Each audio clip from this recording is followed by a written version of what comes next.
It's bullshit.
Bonsoir, fuckers. Bonjour, fuckers. Bonsoir, fuckers.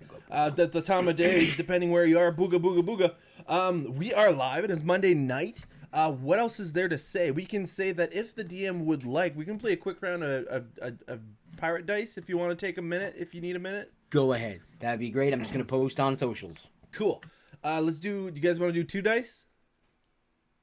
Sure. We can, yes. Cool. Let's do that. So there's 4 of us. Nespo.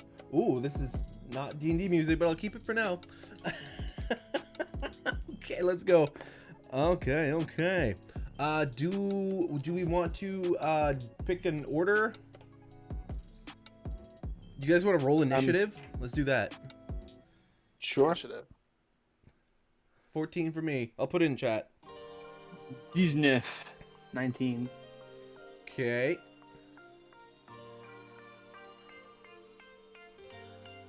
What about you, Marshall? 4. Okay, so Justin, Jordan, Marshall, and then Sean. Cool. So Justin, would you like to start with the bet for the Pirates dice? Yes. So yeah, I'll roll, correct? Yes, I've rolled already, but yes, let's go. Okay.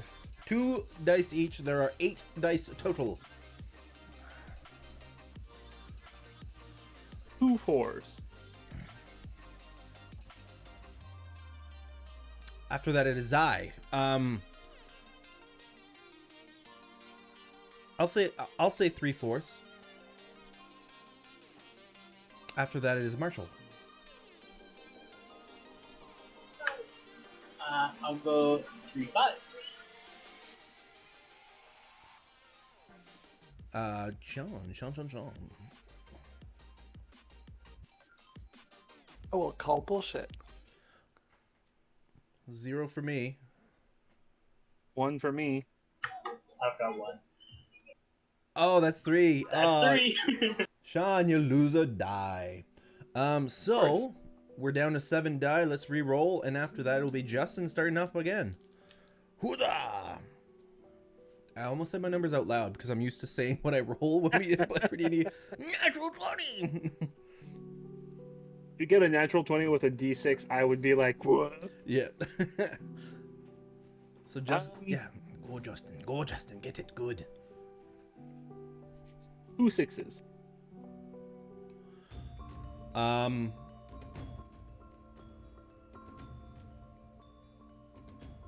say 3 5s.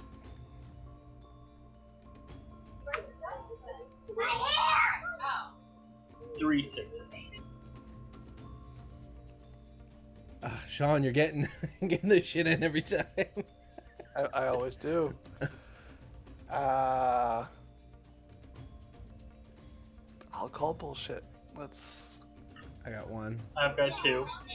I got 1. Yeah. So if it's over, Yeah, it's at least that amount, okay. yeah. Yeah. Okay. Well, sorry, Sean. oh, I suck good at to this. go. I always lose. You're good to go.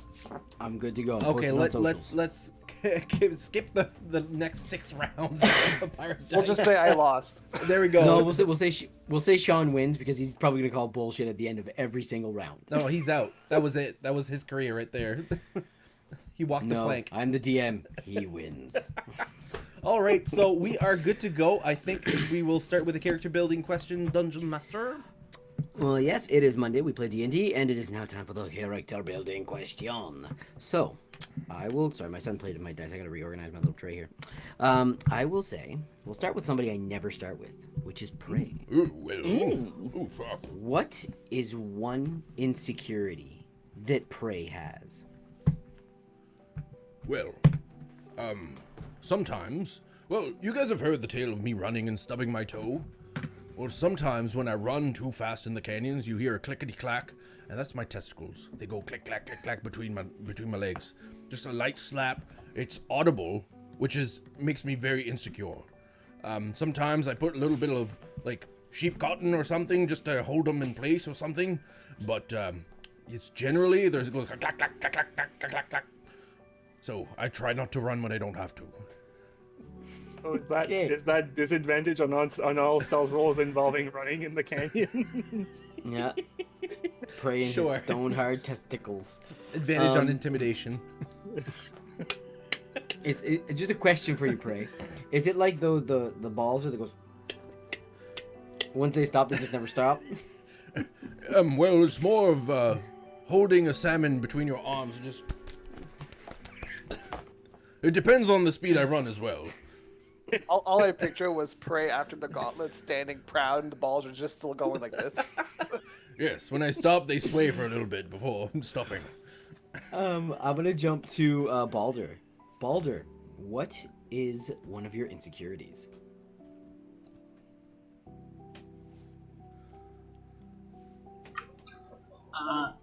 At the moment, it's not being able to stand up to my brother. Ooh. I mean, he's always been bigger and stronger, and now I have to go try to kick him out of his place. Erden, your biggest insecurity. My curse while spreading to my testicles. I'm just trying to get bonus point from Jordan. Why, when he was a kid, Mom, I got another horn growing. Erden, God damn it!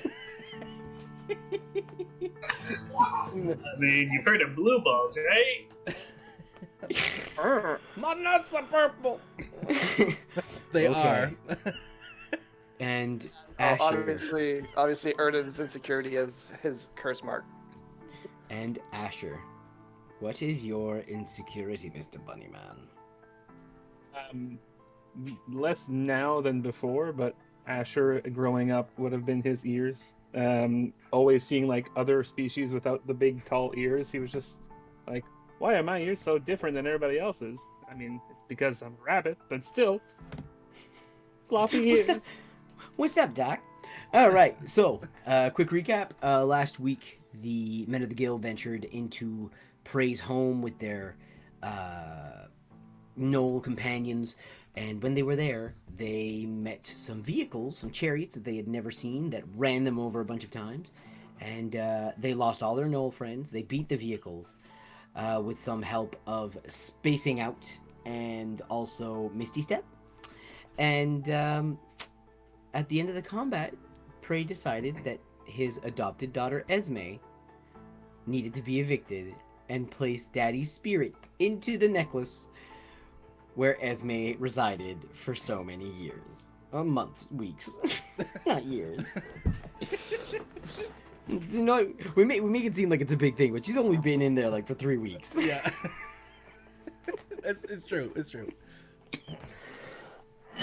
And we pick up with the men of the Gill walking through the entrance chasm to Death Canyon. And as the light washes over you, you see in front of you just two massive mountain ranges that just stretch as far as the eye can see, with a valley just in the bottom. Usually, this is a question for you, Prey. Death Canyon, when you left, I'd say a few months ago, how was the nature of the canyon? Well, if I'm not mistaken, leading up to Fuck Day is a bit of a drought. So I think, quiet for the most part, but there are the suspicious rocks that tend to not leave.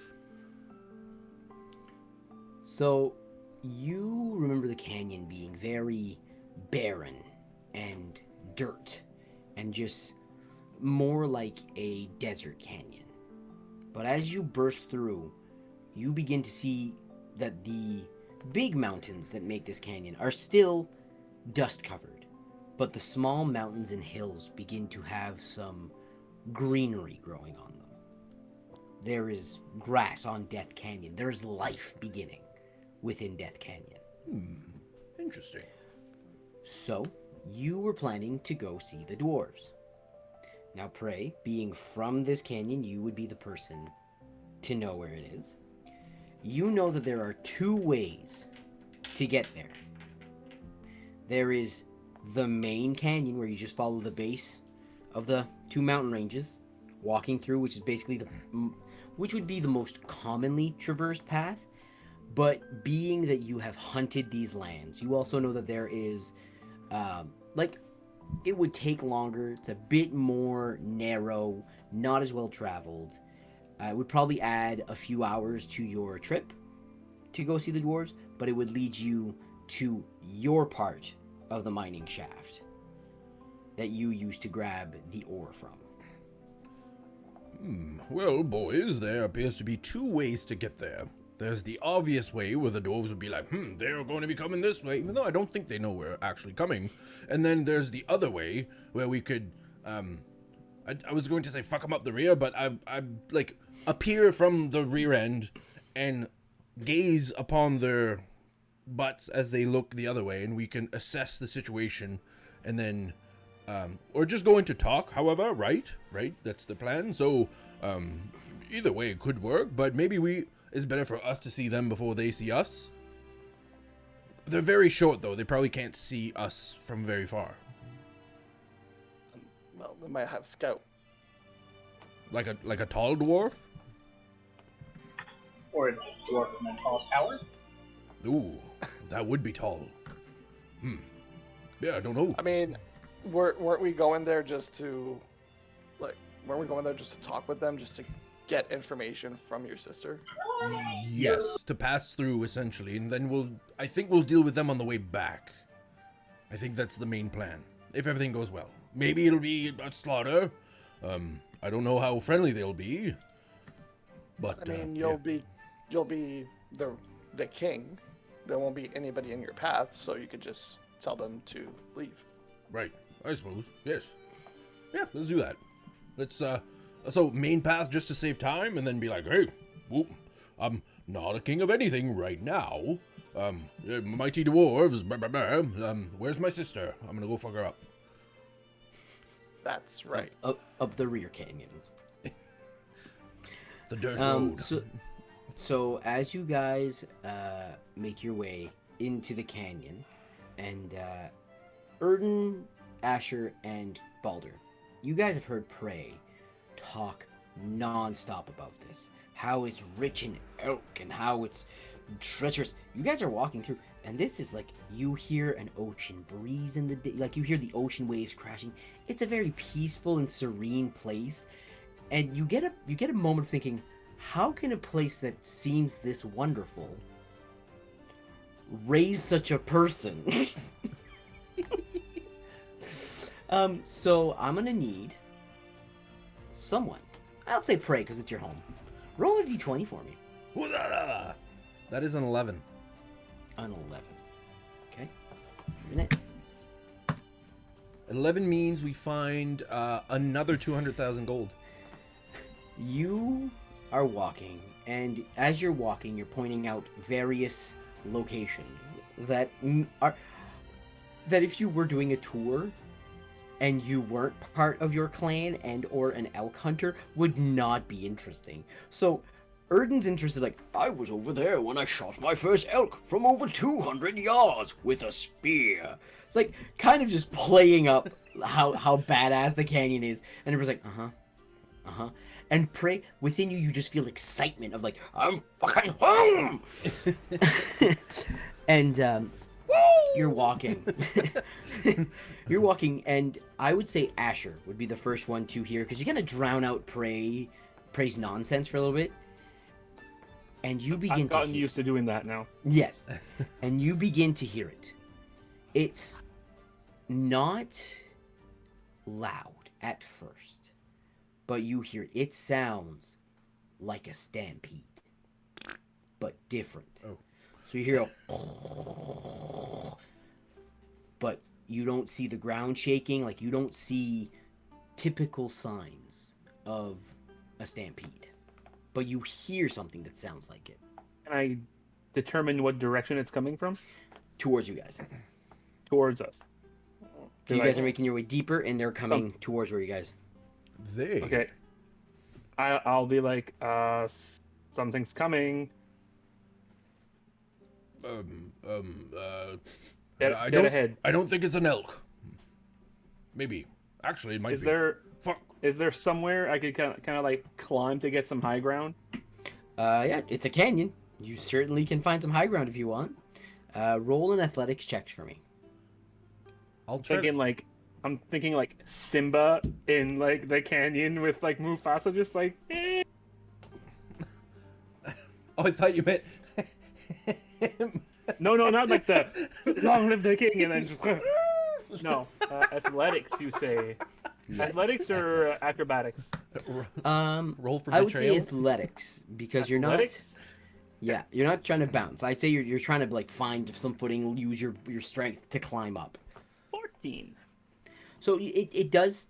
So you're like, I can do this. So you're just like, you're used to forest areas doing this. So you can like find it. If you want to climb a tree, you jump up and you'll start bouncing off limbs and like finding some sturdy ones. This is a canyon. So you have to like rock climb and you're like, and pray you're just watching this going, amateur. I'll turn my packed weapon into a spear and I'll hold it ready to chuck it and be like, in the small likelihood it's an elk, prepare for the hunt, men. And I'll like try to stealth behind something. Okay, can you roll a stealth check for me? There's like boulders and rocks around that you can easily find. 11 again. So Prey goes, find a place to hide for the hunt, men, and then looks around and sees like there's big boulders to hide. Prey sees a little boulder, and you just see him curl up in a little ball. He's well hidden, but the spear's sticking out on either side. He's like, Asher. By the time Prey does this, you reach the top of like this plateau, and you like lift yourself up, and you can see that there is a dust cloud. Can you roll a perception check to see what is causing said dust cloud? Will, it's the new Dust Devil 2008.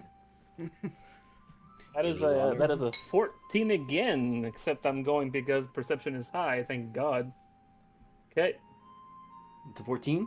Yeah. Okay, so you look and It's a low you can't make the specifics from it, but as you look at it, scoot over. Realize I'm way over this side. Looked at my camera, was like, as you are looking, you see the telltale signs of another chariot. This one bigger, and it is headed towards where you guys are. Now, it doesn't seem to have noticed you. And it seems to be moving at a slower pace than the other ones that had found you. One would assume patrolling, perhaps. You Okay. can easily assume. I'll like not yell loud enough that I feel like they can hear me and nothing else. I'll be like, Oh yeah. "It's one of those freaky things from earlier. Hide!" I am. I'm gonna try to climb up. Your spear. I'll Is there? I'll turn my packed weapon into a smaller spear. Okay, so you're still hidden, but you just look like if you look facing the rock, it looks like this rock has a mohawk. Okay, cool. You still did roll an 11, so you are hidden, but you can still be seen. Okay, cool. What are you doing, Baldur? You said. I'm gonna try to climb up by Asher. Up high. Okay. Out of the way. Yeah, roll. 24 for athletics. Baldur just straight up runs, like finds two places to grab, and then just upper body pulls himself up, and then just you see two hands, and he just lifts himself up. He goes, looks at you, goes, I don't know why it was so hard. Asher's like, fuck you. Show up. I'm small. Is there any way, like on the ground, that Erden can just kind of scoot over and hide? Like, is there any rocks or like? Oh yeah, there's big boulders and like big trees, like dead, like petrified trees. Prey just found a very shitty rock to hide behind. Okay. He's hidden, just not very well. Perfect. I'll try to hide down there. Okay. It's not about hiding. It's about jumping out. And the smaller the rock, the quicker you jump out. 16 for stealth. Erden looks at Prey and just like doesn't even run, just and walks behind that big boulder and just clings to it like okay. So it takes a little bit, but then you all start to hear the and Prey, you'll be Asher, Baldur, and Prey. You would be the first ones to see it because you are not hiding behind some big boulders and stuff. You see a large, to you guys a chariot, but it's a large vehicle with like spiked wheels just rolling and defining thing. It looks like a beetle, like with the shell, but on the back of it there is a long piece of metal with just a clawed hook that is hanging from a chain. And you can, whoever wants to try to, you hear voices, and whoever wants to try to hear what they're saying can roll a perception check. Let's do it. My 6, I think it's an elk. 17. 12. 24. Okay, so Balder and Erden would be the ones to hear. Balder, you start hearing like I told him not to go down there. Well, you know what they say. Like, we gotta do what we gotta do. And like you can hear murmuring. Erden, you hear better what they say. You hear the voices go, yeah, but the boss ain't gonna like that they ruined, like, they just got him fixed, and we gotta go pick him up again? What the fuck? Well, I can see some clouds of smoke coming from the entrance. They found something. Was it some elk? Was it some wandering patrol? Whatever, we gotta fix the vehicle, we gotta pick him up. You know how the boss is. And Asher, I'll say you notice this because you have the passive perception. As you look, like, over the cliff, you see that there's a goblin, a bugbear, a few kobolds, a few humanoids that you can't really distinguish. But one thing that stands out is they have like metal plates, like shoulder armor, and on the side there is a sigil. Epaulette. Now within Epaulette, thank you. Within this kingdom, the sigil you've seen is a depiction, warped or close to, of the Loramses family crest. What these people have is crudely painted in crimson. Can you roll a perception check? Because you notice there's something there. Just to see if you can figure out what it is. 18. It seems to be a stag's head. Okay. And you just see that they... How's Baratheon? Well, it's not like a stag bucking. It's just like the head of a stag, and the hair just looks busheled out and just crudely drawn, and just two large panache antlers. Couldn't think of the word in French. In English, it's like and they're just large, and they're just talking, and you can see they're not paying attention. One of them is driving. It's a goblin. It looks funny because it's a really big vehicle. It's a really big... In his hands, it looks like a big wheel, like a kid trying to drive his parents' car. And you just see that they drive past, and you guys go unnoticed. You're lucky, Prey. They rolled a really shitty perception. You mean I'm unspottable? Yeah, so you guys... this vehicle just passes by, keeps going. And you guys are what you would believe in the clear for the moment being. So, I'm gonna come out of my hiding spot and kind of just patrol, just to double check to make sure there's nobody else. Alright, Like roll following them. Yeah, roll a perception check. 18. You don't see anything on the road, but you can see on the mountaintops, like on somewhere over the hills where you can see like little, not as large, but little dust clouds. So is it something following them? Is it something running from them? There's something on the other side of those mountains, and it's going in the same direction they are.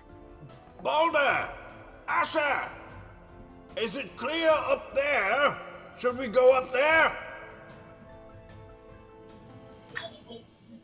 I'll look around, see if we can see anything up here. Yeah, roll a perception check. 21. You, like, as Prey's yelling, it's kind of hard to hear him over this massive machine rolling away. But you, like, take a moment to actually climb up, and you look over. You can see that there is one of those, on one side that you guys are on, you can see one of those two-wheeled chariots just following there, like, just darting this road, slowing down to do some turns, and you can see that there are like a few orcs, bugbears, just like following it by feet, and just walking. Like they haven't noticed you, but they just seem to be following this clawed machine.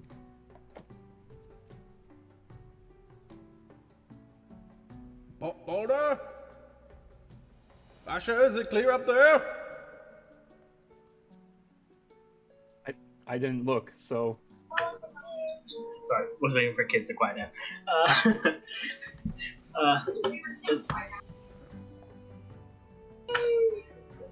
Looks like there's some other people following behind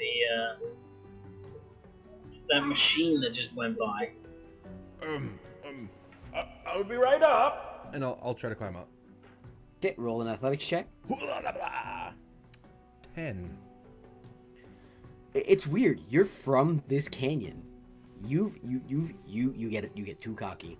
You're like, I've done this 1,000 times, and you go, and you saw Baldur like run and just like, and just like monkey himself up, and you're trying to do the same thing, and you're like, and your hands just, and then you just take your time to climb one by one. You tried to overdo Baldur. You still make it up, Okay, but it takes a bit longer than you wanted it to.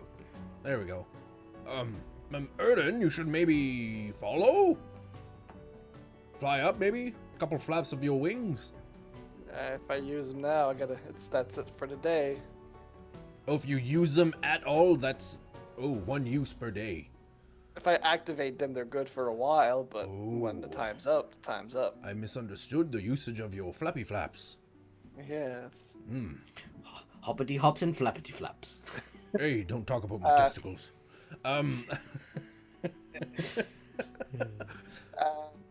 So we're climbing on top of the valley to... Follow the plateau. The yellow All brick right. plateau. I'll try to climb. Athletics. Is it athletics? Okay. Yeah, because you're 13. So you even do it better than Prey. You're just like, okay, take your time. You know, get faster than Prey. Prey kind of wounds your ego a little bit and your pride. Well, you just watched where I put my hands, and you kind of tried to copy the master. And of course, it made it look easy. So you guys keep making your way, avoiding this what could have been very, very complicated combat. You guys make your way. You keep walking. Prey, is there anything in particular you point out to the men of the Gill in Death Canyon? Well, you guys know about Fuck Day, right? There's We do now. there's also Sleepy Sunday, where everybody climbs up to the plateau and has a little, they bring a little pillow and we stargaze if the night is clear, and we take turns yelling things that we feel insecure about. Some of us, we have different things, and let's not talk about insecurities. That, anyways. But yes, it was a good family bonding. This is where we did it, We just lay down, watch the stars, and...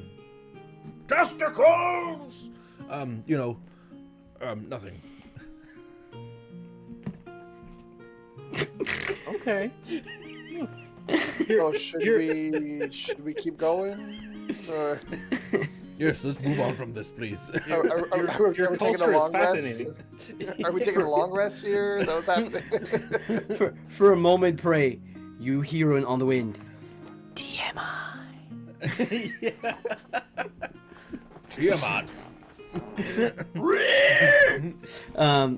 So now that you guys are on the plateau, it's easier to see some of the things that can be observed. You can see that like the road as you're looking at it seems to be more densely traveled with these tracks. It seems that a lot of vehicles are making back and forths this way.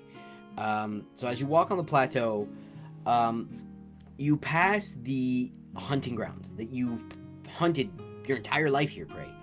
And you're used to like coming up this mountain range, and you look, and there's this elk, just a herd. There's none. It is hard. Like to all of you, Prey especially, it pisses them off because like I want to hunt elk, but there is no fucking elk. And the rest of you are like, is Prey a like bullshitter? Like there's no fucking elk here at all. Asher, being a part nature cleric, you look around. You may find like the occasional track, but it is the steps that you find are frantic and just seem to be no coercion to them. Like the animals were panicked when they were around. And like you don't hear birds or anything. It's just weird. Like every trace of animal you see seems to be in fear. Not like Pelt's Lane. No. You still hear thank fuck. you still hear in the distance like the sound of animals. So like instead of an elk just like instead of like a seagull going like scream, if you hear it, it is I don't know how I can't do a seagull sound. I'll My make out of fantasy its world. misery. all of my seagulls from now on shall go.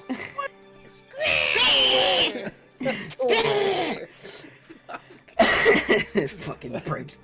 So you don't hear like the like I don't want to say calm call of a seagull, but like you don't hear its typical song that it sings. It seems like you just threw a pack of fries and all the seagulls are fighting for it. Like it is hectic, it is chaotic. Everything that is nature involved here seems to be sporadic, and it is very weird. About midday, you guys make it to the on the mountain range, and Prey, you point like, there, that's where the dwarves live, and you see that it is compared to other dwarf entrances, because they all live underground, as some of you know, the ones who know dwarves. Usually they live in these massive mountains where ore can be dug. This is a very modest hill, to say the least. It is a mound, but there is a large entrance that is shut. The door is stone inlaid with gold and iron, and in front of that you just see rubble. Like the door is there and there's rubble about halfway to where that door opens. That Seems kind of sus. maybe they're dirty dwarves and they just don't clean. You know, remember when I licked the floor in the orphanage and you stopped me from licking the children? That's might be what's going on there. But the opposite. Maybe it's clean, they make it look dirty, so it's not welcoming. I'll have a lick and we'll figure it out. You would know what the rocks around here taste like, so I'll trust your judgment. Yes, So of course. Prey just makes his way. Sorry. And you get.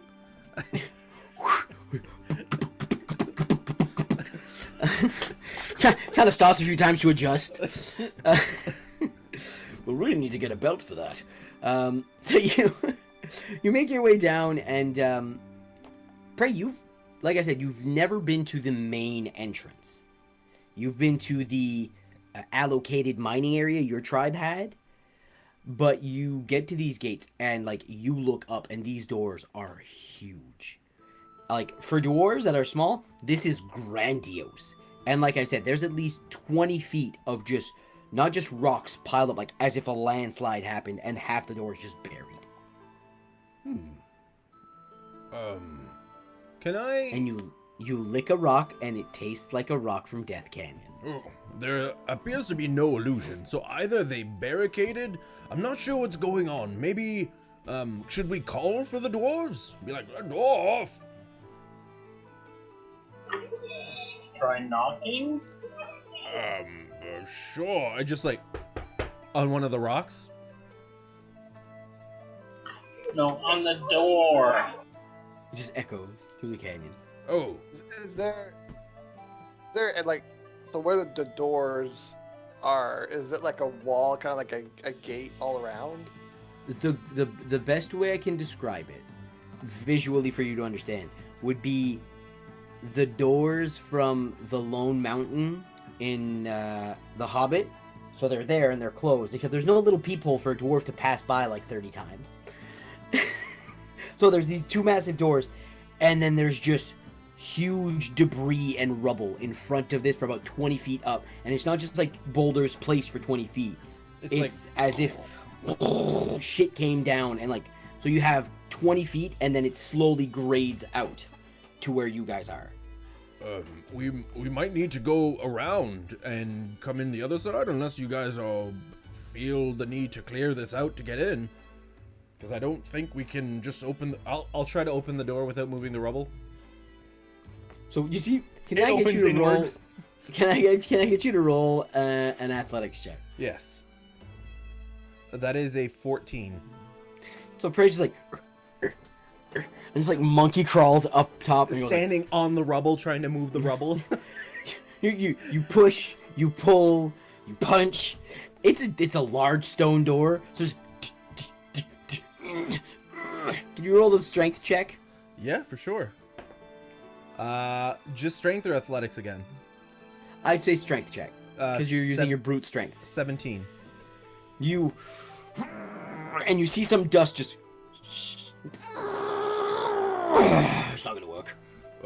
I'll knock on the door from up there though. It's just like when you were punching it. It's by the sound of it, you can assume that it's a thick stone, iron, gold door. Yeah.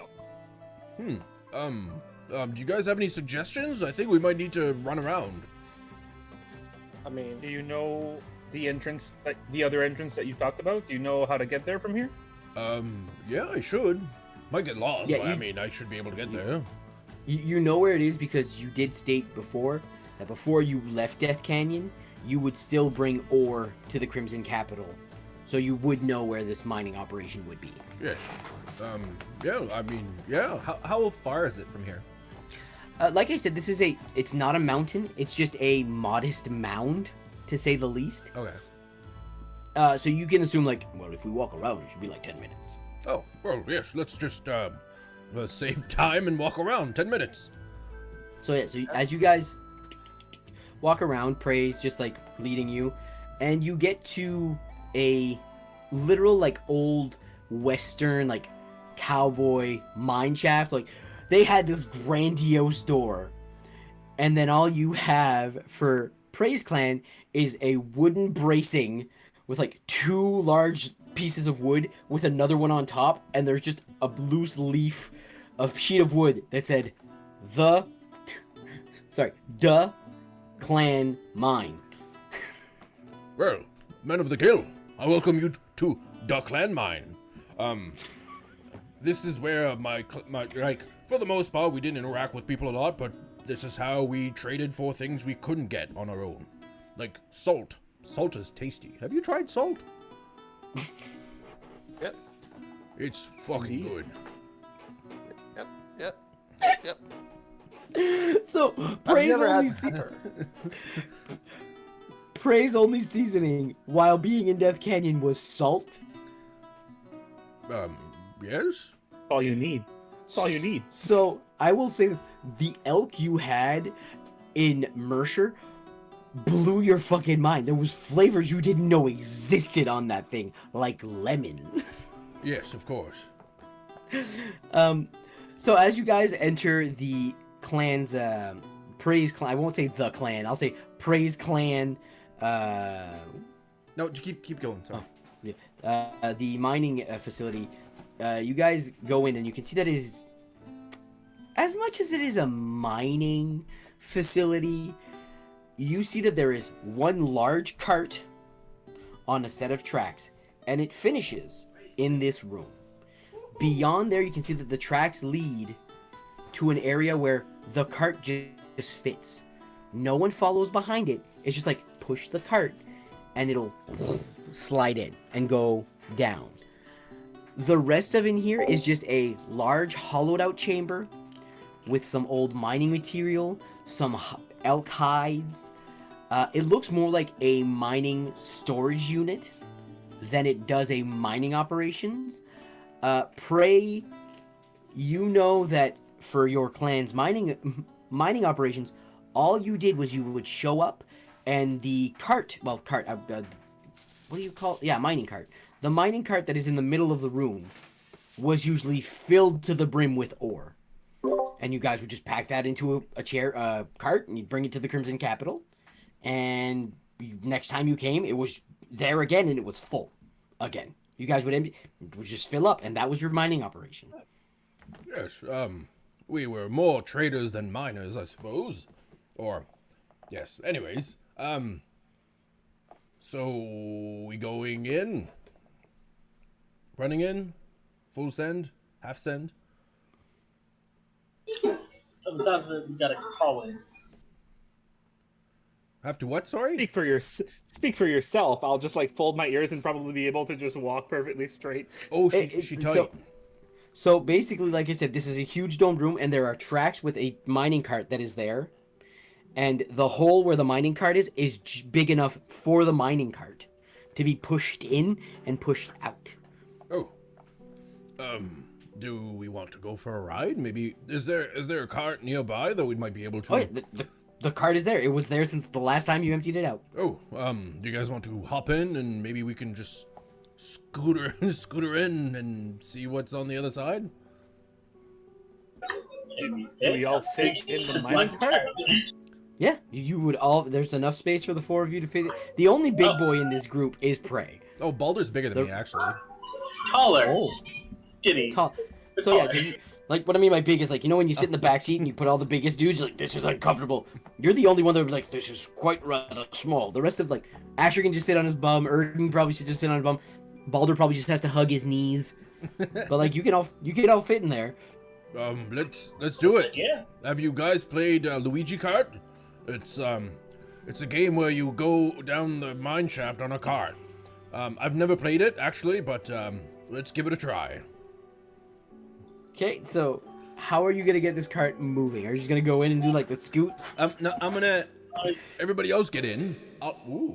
I'll push and then I'll hop in. Prey was talking loudly. You could hear his voice echo down the tunnel. Down the tunnel. So Prey starts. Jamaican bobsled style. Exactly. I see pride. I see power. So Prey starts pushing, jumps in, and like I said, you guys have to duck because it's just big enough. Like there's probably like I'd say a foot, maybe to half a foot, enough room on top of the cart for it to go. So you're just huddled and you're letting this cart take you where it needs to go. Not even holding Jordan. There's a foot and a half. You guys are just ducked within this thing. No, I meant before I hopped in. I was like, can you roll a dex check for me? Just real quick. Definitely. See if it leaves without me. No. 16. 16. So you jump and Erden, and like you, not Erden, I'd say Asher. You see Asher like be like, oh shit, he's gonna bash his head, because Prey's feet are in the cart, and you see the wall just coming. Prey goes, it just lands. Goes, ha! You can see some dust on his mohawk, like he just made it. The horns just making rocks once in a while. Prey's like, so this is mining cart, and this is where we. just head banging like this is giving me whiplash for some reason. So you guys are going down and just and you all have dark vision, correct? I do. It doesn't take long. Probably about I'd say 20 minutes. Not 20 minutes. It's pretty long. About 15 minutes into you guys following the tracks, you all feel a into the cart, and you just go. I'm gonna roll a d4. 1 is Asher, 2 is Erden, 3 Prey, 4 Balder. That's 3. It's Prey. You guys all feel a poof, but Prey's the one who gets it. He feels a poof in his face. He goes, "Oh, what is this?" And he just like lifts it up. You see a giant snake in your cart. Just. So I'm gonna need the men of the guild to roll some initiative. Okay. I want to see if you guys want to use the mystery d20s for this, because I feel like it's probably not the best idea. It would be an overkill, I think. You could use one of them. Sure. There's 4 in queue, so I'll use one. Yeah. Let's go. Let's go. That's a 9. Is that we fall prone? Cool. We're already fucking prone. Okay. What's your initiative? I'll just keep track of it here. 16 for me. 19. So 8. 16 for Prey, 8 for Balder, Asher, 19. 19 for Asher, and dirty 20 for Erden. Okay, so Erden, Asher, Prey, Snake, Balder. Erden, There's a snake. You've had it with these motherfucking snakes in this motherfucking cart. What are you gonna do? Is it like a big snake? It's a. Think of those yellow constrictor snakes. Yeah. It fell into the cart. It's like. It's as surprised as you motherfuckers are. I'll just kind of take my crossbow and. Thump. Oh God. Okay. Roll Right up an Ray's attack. face. You have Roll crossbow an expert attack. at least, right? Yeah, I want to say disadvantage, but it's okay. I won't because it's just because you're shooting and Prey's holding it, so don't miss. One, I'll tell you. 12. So Erden, the cart's shifting. Prey's like, I'm holding this. What the hell? Second shot. Snake, not me! I'll just like pop my head. This is payback. What saved Prey's head is as the crossbow bolt was coming, another rock came. There goes the hat. Yeah, the hat. Yeah, the hat keeps falling. It is now Asher's turn. Asher, what are you doing? I have a second attack. Oh, second attack. That's right. Oh god! 19, this one. 19 hits. On the snake, right? So- Yes. So I'm guessing I have sneak attack because we're in a fucking car. Yeah, everybody's within 5 feet of it. Woo! 15. So Erden goes, "That was payback," and then just straight up puts his crossbow against the snake. And Prey, you see the crossbow, the bolt just right in your face through the snake. Sticking out through its mouth. Yeah, it's not very strong. It's a snake, and it's just if it went first, it would have fucked somebody up. But you guys are faster than a snake. Hopefully. Some of us. So you're now in the cart with a dead snake. What would you guys like to do with the snake? Trying to collect the venom if there's any. Okay, roll a medicine check with disadvantage because you're in a moving cart. Erden, maybe wait till we're not all here. Have that stuff squirting everywhere. Yeah. I heard they taste like chicken. The venom? No, snakes. Oh, what's a chicken?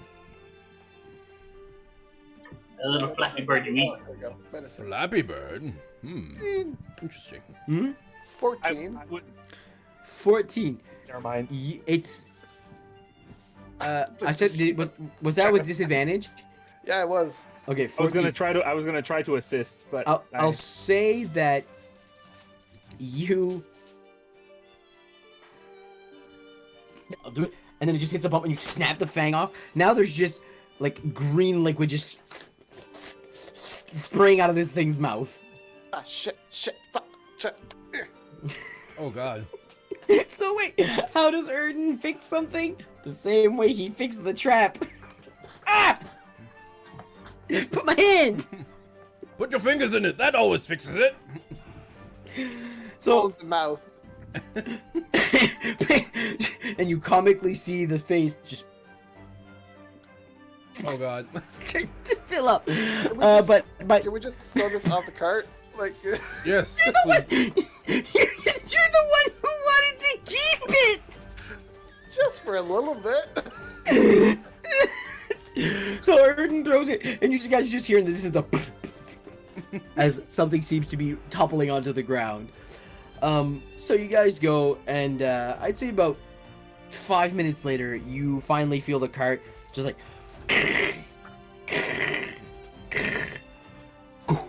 and you are now into a more open chamber that seems to be more reminiscent of what a mining operation should be. There are other tracks. There's one leading deeper into the ground. There are some leading higher into like where the mound would have started. Yeah, you can't really tell how deep you are, but it is pitch black. You guys can the ones of you that only have dark vision can only see 60 feet, but in shades of grays. So it's hard to make a definite detail, but you can see that this is probably a mining shaft, and there are some tracks that lead deeper within. You guys You're- want me to light this bitch up? I mean, you can. Can't we all see? Yes, but not clearly. But, oh, I mean, if... Okay, so you said I've never been in here, right? You've never. Your father was the only one who dealt with the dwarves. Well, I don't know what could be down here, Asher. So, seems like a great idea to turn on the light. Let's do that. What does everybody else think? I don't want to just spontaneously do something because Prey and I think it's a good idea. Because sometimes, you know, We've been there. I mean, might as well. We're not coming here guns blazing, so I don't know. Sure, there's probably. I mean, the door we found was pretty well sealed. I wouldn't expect there to be too much inside. As I pull up my swords, ready. Okay, so I'm gonna cast light. On. Let's go with I'm gonna do my sword and shield, of course, just because I'm like, this is a place I'm not sure of. I'm gonna try to not be so threatening, but it's gonna be on my shield. So you guys go and you cast light, and it's just like a giant spotlight in front of you. You can now see that the ore within this these caverns are made of dark stone. It is, even with the light, it still feels like darkness is creeping within. And It presenting is me. a very... All that I see, absolute horrors. Roll initiative. A wild head field appears. Ah! Yeah! Eddie Munson. So, yeah, so which way do you guys want to go? You want to go up or you want to go down? Based on where the dwarves were, I'm not sure where to go. Can I make like a check of sorts to figure out if I can piece this together? Sure, you can roll an intelligence check. Natural motherfucking Natural 20. 20. Okay.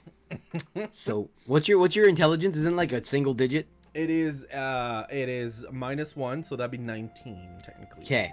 So you're standing here with the men of the Gill on this little plateau where the tracks are. You see one of the tracks is elevation is higher, and one is lower. So it's easy to assume that up, it wasn't a big hill. It would take me to the door. Yes, So men of the we Gill. should go open the door. If we go down, we're probably going deeper, and we're trying to go out. So let's go up. If that makes sense. I'm pretty confident. We just tried to come in. Why would we try to go out already? No, we'll go to the door. Because I don't know what's inside here. This is my first time. Sorry, I live here, but I didn't travel in the mine. But the dwarves were living on the other side, or like doing the business on the other side. So maybe there'll be clues as to where the dwarves were, or something. Okay, Prey. I love you. Let's go. Okay, so Let's go. You guys begin your trek up these tracks. You can see within this area, like, there's other caves that, like, it seems like they tried to mine, like, so it mines down, but you can see, like, as you're going up, like, they tried to mine one way, couldn't find a vein, abandoned it, went another way. This seemed like a very active mining place. As you get to the top, you can see that there is... You pass the tracks, and going from this darkened cave, you now enter a grand entryway. Yes, this was a small mound, but you can see where the doors were. It descends 100 feet. Beautiful mason stairs. And you can see that this is a circular platform with stones placed carefully, very well built. And around this circle, there are 6 shafts, which you are coming out of one. And then in the center of all those 6 shafts is a just grand, kind of like Mines of Moria entrance, like just a big doorway that is open.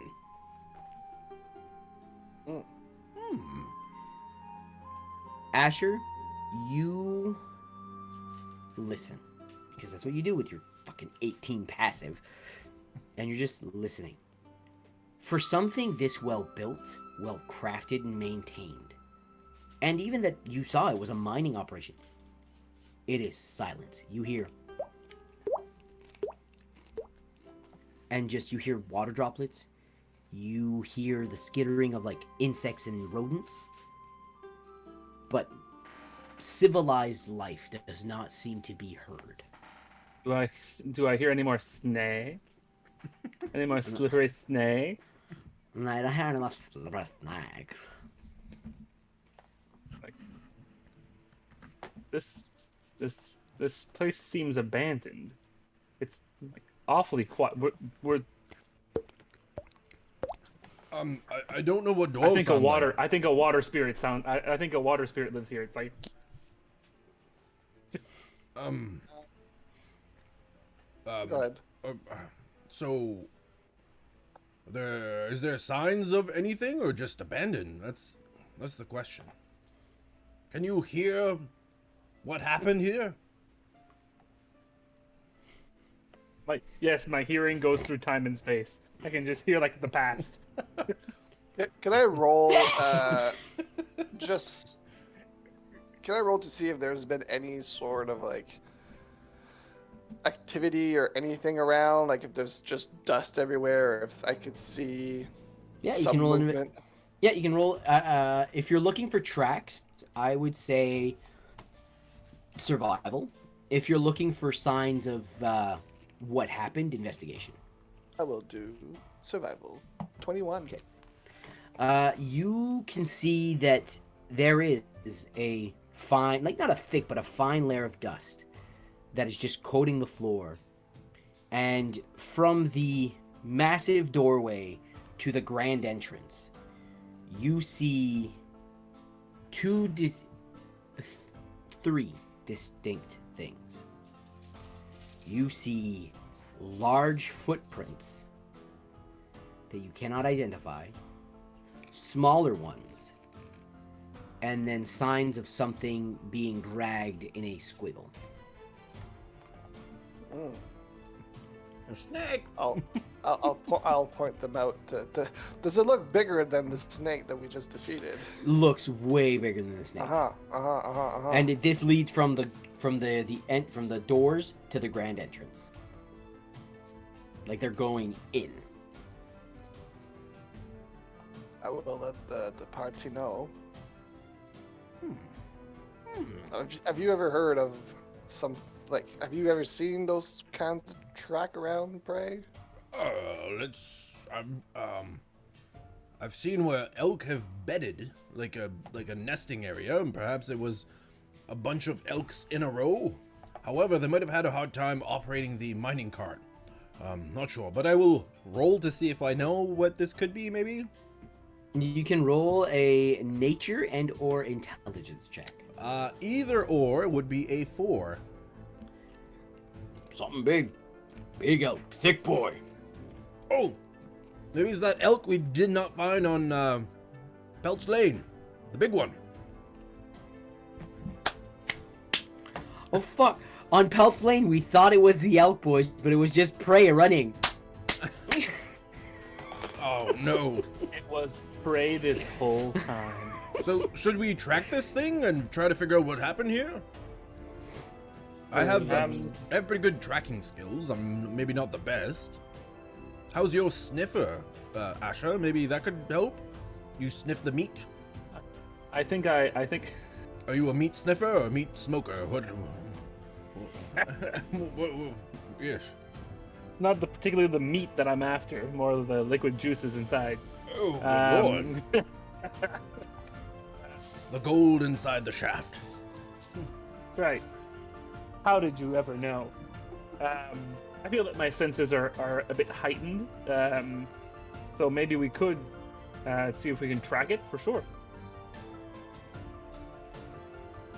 Roll a survival check. There. As It's a like a 19. Yeah, there you go. Like I said, there's large footprints. As you get to the grand entrance, it's a bit harder to follow because there is less, there's no shafts here to just give out dust.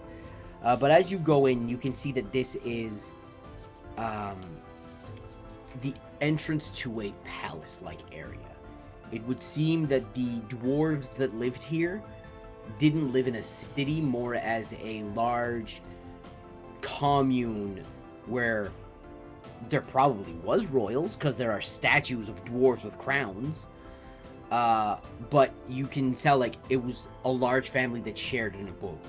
And when you walk in, you can see that there is the main entrance keeps going deeper within the palace. There are 2 stairways going up and breaking off into, like, separate little chambers. But you can see that those tracks are leading deeper within the palace. And you take a moment as you're looking around and taking this all in. You realize that, like, around you, it's just littered with bones, broken armor, and just dried blood. There was a massacre here. Can we Hey, does go ahead? I mean, you've met the dwarves before. Does any of the armor around seem familiar? I'll do the minor illusion of the guy. Does the armor match? Yeah, so you do a minor illusion of the guy, and it doesn't seem to match that guy. One of the statues does. And then you go, okay, he had a crown. That's right, he had 2 guys with him. And then you make the 2 guards that were with him, and the guard's armor does match the bodies that are littering the floor. Oh, so yes, maybe companions of the dwarf guy that my father dealt with.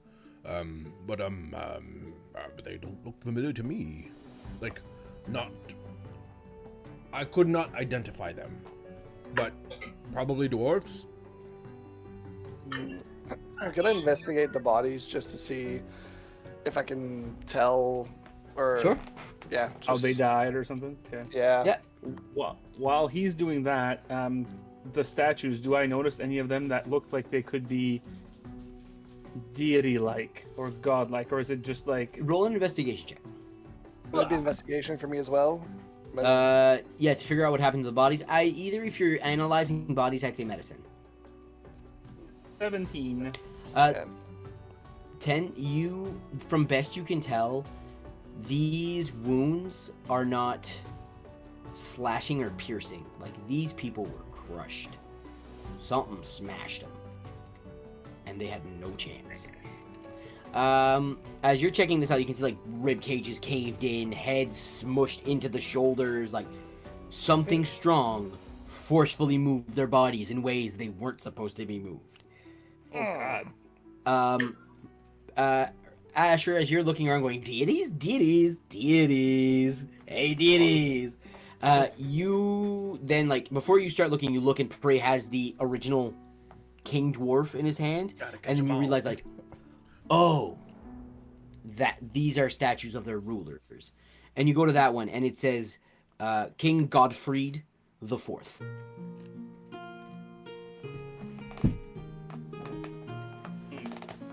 Could I do a quick little loop around the bodies if there's anything not crushed? Yeah, you can roll an investigation check to see what you find. Find. 13. 13. You look, you find it's strange. Usually, you like the bodies you guys have looted have had gold coins. These have just untreated ore. So, like, you find some small gold nuggets, some pieces of silver, and you also find, like, just chunks of ore, like black ore. It's a type of metal, but you can't really, like, pinpoint it. Interesting. Alright, so whatever tracks we found, like, most likely fuck them up. Should we... I mean, we saw that they were massacred. Should we really push this further? Well, I don't think you need to worry about getting your canyon back from the dwarves, but you might have something bigger around to deal with once we come back. Balder, are you challenging me for my crown? Not yet. Yet. Not Erden. As these guys are having this conversation, Asher, you hear it in the distance. Just a large. Oh god. It's not getting closer to you. It's at the same distance, and you hear it 3 times, then it stops for a small little bit. Then it goes 3 times again, and it stops for a little bit. Then it goes quiet, and then you hear it pick up another time. It seems like it has a rhythm. It stops, and then it picks up again. Oh, fuck. And we can all hear that, or just Asher? Once Asher goes like, guys, you can hear it coming from within the canyon ahead of you. Not the canyon, the like deeper into the palace. Oh. It doesn't sound like it's approaching us though. Nope, It just it sounds at the. It's as if you heard fireworks, like constantly the same distance. Like you're far away from them, and they're just constantly like there's a rhythm, then it stops. A couple seconds go by, the rhythm starts up again, then it stops for a little bit longer. It's not consistent, but it just like it goes, stops, and then it just constantly just goes stop. I have a suggestion. Since I saw the hunting fields and all that, it's fresh in my memory that the best way to approach elk is to wait for them to make noise, and you make noise at the same time. So, like, if they're like, "Ah!" You're like, you sneak up a little bit. Then they're like, "Ah!" And you sneak up a little bit more. And then you're like super close, and they're like, "Ah!" And you get them with a spear. But in this case, we're going away from it. No, I mean, I kind of like that idea that we can kind of use that to sneak our way to perhaps find what's making that noise. I mean, Yes. if I do, if I am reclaiming this canyon because I don't think there's anything else here, I would like to know what's in my mine shaft. That'd be, that'd be great. That'd be nice, maybe it's a neighbor, maybe he's friendly, but I'd like to at least know. Could be an ally. Could be an ally, could be an ally to my sister, in which case I'd have to fuck him up, or her up, or whatever. Or it could be an enemy of your sister, and enemies of my enemies are my friends. Well, the wolves were enemies of the elk, and I was not friends with the wolves. Maybe you should have been. Oh my god. Oh my god. Asher, Erden, you're a thinker. That's why you're first mate. So you guys are going towards the noise? Rhythmically, yes. Okay, so roll a stealth check with advantage, a group stealth check. 15. Pray, try to stop your balls, please. After we run. It's only when I run. When I move slow, it's not bad. Where's my Uh, stealth? I'm blind. 21 for me. 21? 12. 12. 11. Oh, with advantage. Sorry. Yeah, with advantage. Sorry. Because you're going with the noise. Yeah, that just means it cancels out my disadvantage. That scared me for a second there. I was just like, oh god. That is a 17 now. Okay. Pray? 15. 15. Okay, so you guys feel like it's a good distance away, so it wasn't that hard to sneak, but you're just sneaking around in case something else is here. The deeper you go in, you see that the bodies are no longer strung about. They seem to be bashed onto one wall, then it's spaced and bashed against another wall. There's crimson sprayed all over the wall. And then you reach a grand hall, like not a grand hall, but like how would I put this? A meeting point where there are dozens upon dozens upon dozens of doorways. And you hear the it sounds closer. And you're all looking about, and Asher, you're the first one to notice because your fucking passive perception of fucking 18 fucking notice everything. You guys are all looking at these doors going like, fuck, where's it coming from? And then Asher, you scan and you look down and you see that the floor is nice and even until there is a circle in the middle that seems decorative, but it's pushed in a bit. And with that, you feel the vibration under your feet. Just like Pete. Be like, You see if look I and can- it's you look and you see this circle is inlet into the floor. It has about 2 inches gap from where the rest of the floor is. You assume that if it wasn't pushed in, it would just be smooth. And it's just the face of a dwarf, but instead of being like stern and like, it has a big jovial grin.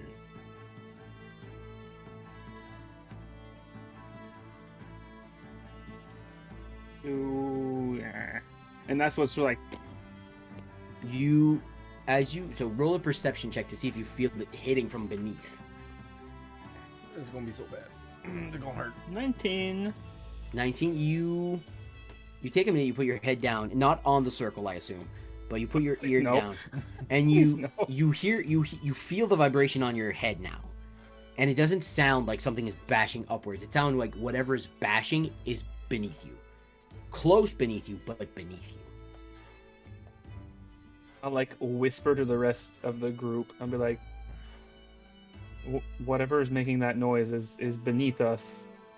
Like not directly beneath us, but like it's close. Do you know how to get down? If it's, I mean, I'll take a How look far around, is but it I down? don't. Yeah, I don't know if there's a. How far? I'd say it's about.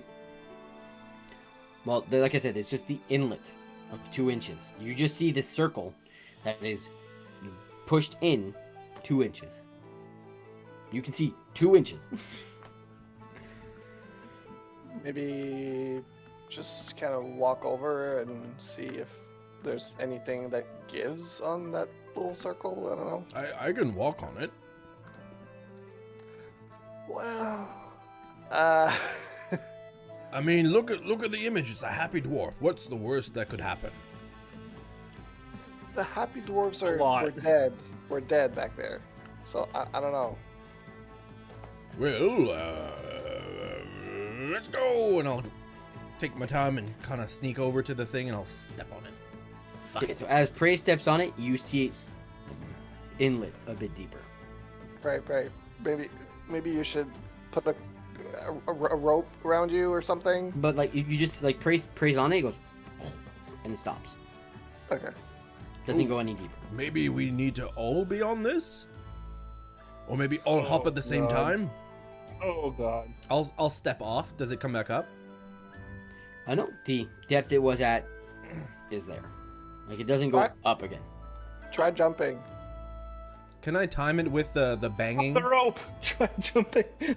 Yeah, do a I'd say Dex check Okay. just Oh. to see if you can you're dexterous enough to keep The up. one that bounced out was a natural 20, but that is a 5. You sound like it echoes like, but again, you're not making that much noise. You're just going. Every time you jump, you just see it like, and shift in a circle, and Prey's just slowly going, and going deeper in. So as I'm looking at Prey doing this, does the face on that circular like pad, does it look like one of the statues? Does it look? It. You did investigate the statue. It looks like. So there was about 8 statues, and the one you specifically looked at was Godfrey the Fourth. But the other ones, there was like a female one, there was a male one. It looks like the second one in succession. You didn't look at the name because it was very worn and dusty. It doesn't seem like it was maintained for a while. Probably But dwarvish. you. And dwarvish, yes. But you can see that it is. It looks like that dwarf's just big smiley face right there.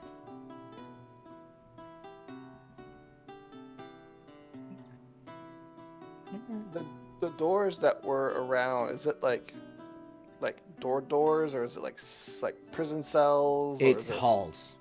Like Oh, you just walk in halls. and it's a double floored, open, kind of like the Delafontaine orphanage, Mhm.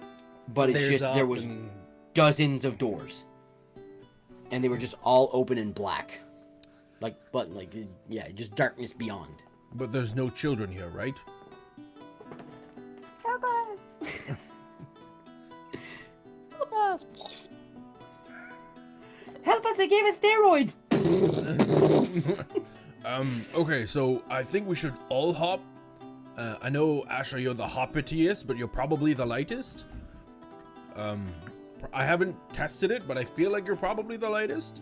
Do you guys want to try to one big hop, all of us at the same time, see if we go down and spin Or a maybe room? we could try.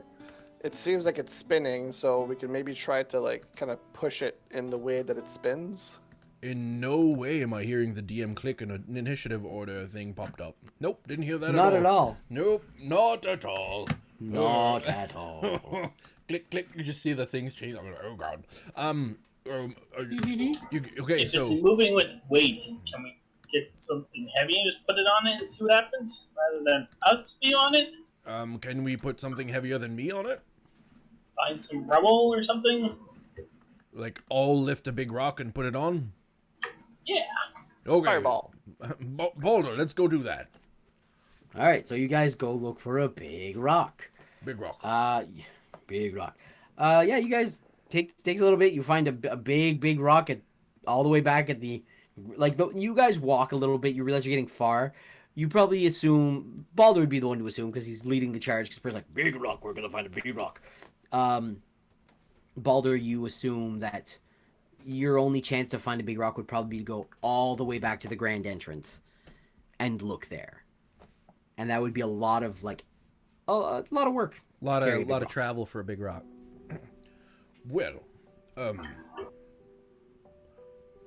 I mean, we're both. You're probably way closest to as much as I do.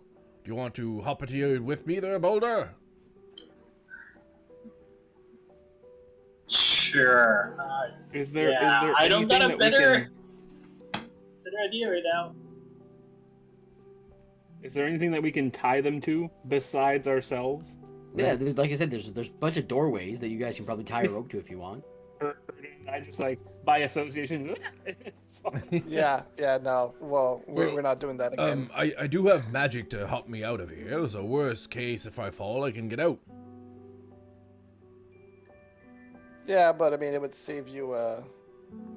It would save your energy. Right. Well, okay, let's tie quickly. You guys hold on, let's go. Okay, so you guys I'm do not that. holding on. I'm As attaching it to Baldur, something. as Baldur and Prey step on, you now see that it goes, and it begins to spin, and they're just both going lower, and it's descending at a slow and steady pace. Hop on, guys. It seems very safe.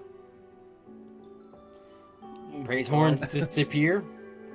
Is it okay? I'm gonna jump in so I don't take too much fall damage if I take any, because I'm not sure how high that is now. I'll catch you, okay, Asher. and I'll just jump in. So Thank you, buddy, thank you, man. Daddy. Oh, Daddy. so you I'll guys, do the same. I'll hop in before it gets too dangerous.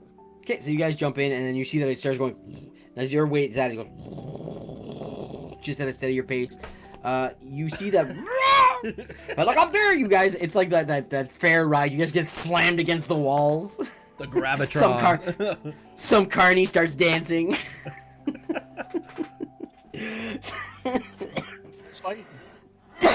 So you guys are going down. You can see that it goes from like this well-masoned well to crudely carved and dug into. You can see tool marks, and it goes down. You guys look up, and the light gets smaller and smaller and smaller until it is a dot, and you feel a, and you are now in a small chamber. Small. It's still big enough for what it is, but it's smaller than the grand halls you were in. And you can see that there is a path leading. It splits into two. And the is loud and now constant. Should we go towards the noise if we can tell which one it is? I don't think we can go back up. Well, we think about leaving when it's time to leave, I suppose. Let's go towards the noise. So you have the right path and the left path. What are you guys doing?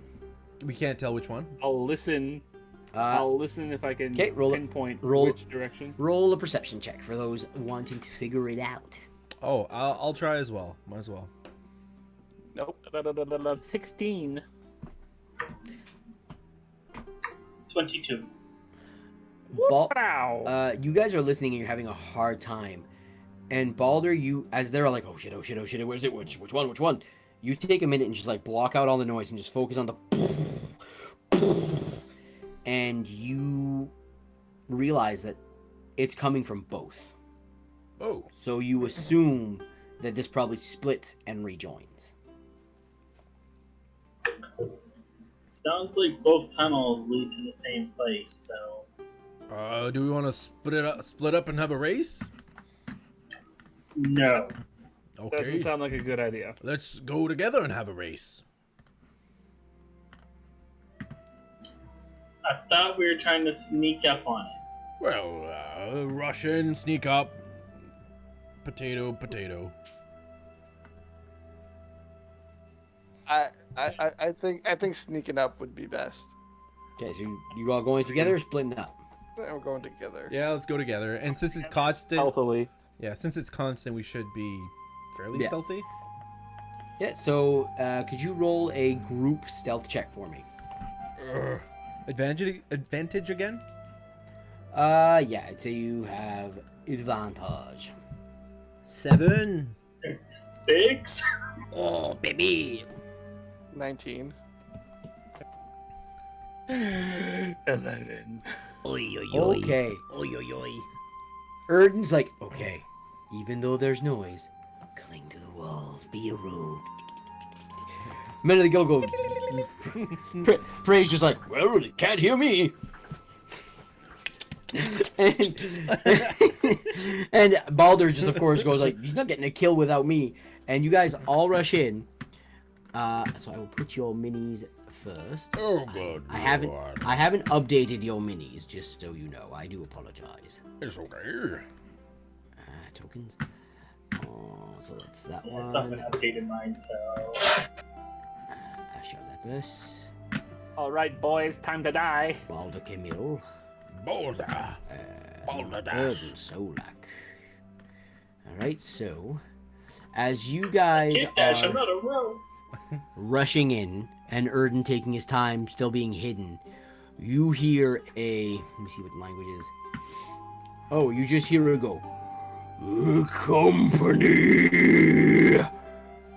and you come up the path. That doesn't sound very welcoming. Let's To show that that. to the viewers. Ay ay ay. Oy oy oy.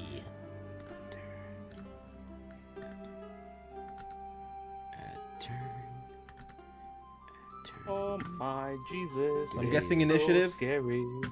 Yes, I've added you guys. Jesus. I'll make sure that you guys have control. Oh, there's something on there that I don't know what it is. Oh, go! Oh no. Really? Oh no. Good. I don't know, as in I giving- don't see it. Like I can't. The mini's too tiny for me to identify. Where? There, you can do the zoom, you know. The second, the second turn. Anyways, I'd like control of my Oh. mini, please. Yes, just give me a moment. Second turn. Boom, ba, Oh, boom. yeah, no, that's the thing right by the door. Yeah, I think you're the only one who can't control the Oh, door. there we No, go. Balder too. I didn't. Okay, I just didn't look over there. I see it now. Yeah, it's big. And then Balder. Dare I say it's Bye. huge? Balder. It's huge. All right, so I need some initiative. Oh wow, that's sucky for him. Fucking piece of shit. Is it worse than my 1? He rolled a 1, but he has +1 to Dex. Oh well, look at that. Better than my 1. Look at that. Thing. Ooh, they're not rolling that good, but He's that very one. precise. -1. Woo! It's not Plus any better. 6. Oh, do you get a Herringon thing for initiative? Nice. Plus Nicky. proficiency? I can. It's proficiency and dex. Yeah. Nice. Very nice. 11, so that is 11 for them. It's not. It's almost as good as as Artemis that I had because I can add intelligence. So it's just like Swashbuckler Rogue can add charisma. So you can multi-class and just get like plus 14 initiative. always go first. Alert feat plus 5. That'd be a fun You build. ain't first. You're last. That'd be a fun build. Guarantee first turn. Like, I'm first. Okay. It sounds like a Jack Trader kind of ability. Yeah. I just forgot to add something. I'll go take a look. I think his initiative was really high. It was. Oh my god. Balder, you and I are the only double digits. Oh god. Woohoo! Oh, you think they're the only It means I might get to act before I die for once. Sure. Aw. All right. Sure. I've been trying to heal you more. All right, so Asher, you are first to go, my friend. With the Yeah. 24? Nah. You don't say. I'm just gonna be like, oh god. I'm just gonna rub my chest like as if my emblem is a genie bottle, and I'm just gonna be like, Mr. Voice, release the bunnies. I'm Okay. gonna cast Spirit Guardians. Okay, so you rub your thing, and you feel a warm glow, and he goes, I guess release the bunnies it is. And you guys see burst in a 30-foot Asher? Correct. 15 Thirty- isn't 15 foot? It's 30 your foot spell. would be like 30-foot radius would be massive. Yeah, 30-foot diameter, 15-foot radius. Yeah. Yeah. 15-foot radius. Put it purple. Also, you pick us, right? Of course I pick you. It goes without saying. It goes without saying that if I can all see my homies, they ain't getting the bunnies. Okay, so that is you see a little glitter spark, and you just see a herd of piranha bunnies just as they've been caged for so long, just start swirling around you, and the one that's close to you go, me no like. Oh, the boys are hungry. And what do you do, Asher? I'm going to, as much as I don't like doing this, I'm going to move up so that he is within range at the start of his turn. Okay, so with Asher moving up there, it is now. He dies. It is now lair. Token lair. Oh, oops, I'm on the wrong one. That would be why. Oh, Charlie horse on the foot. Charlie horse on the foot. Oh no! Oh no! So this thing goes. Me no like, and this just goes. I'll take care of it then, darling. And you see just 1, 2, 3, and it goes. You look rather nice. A great addition to my collection. And as she says this, you now see it, Asher. You are looking at her, and your eyes start darting around, and you see dwarves. But these dwarves are solid stone. They are stuck in place. And he goes, such nice eyes you have, little bunny. I'd like you to roll a Constitution saving throw, please.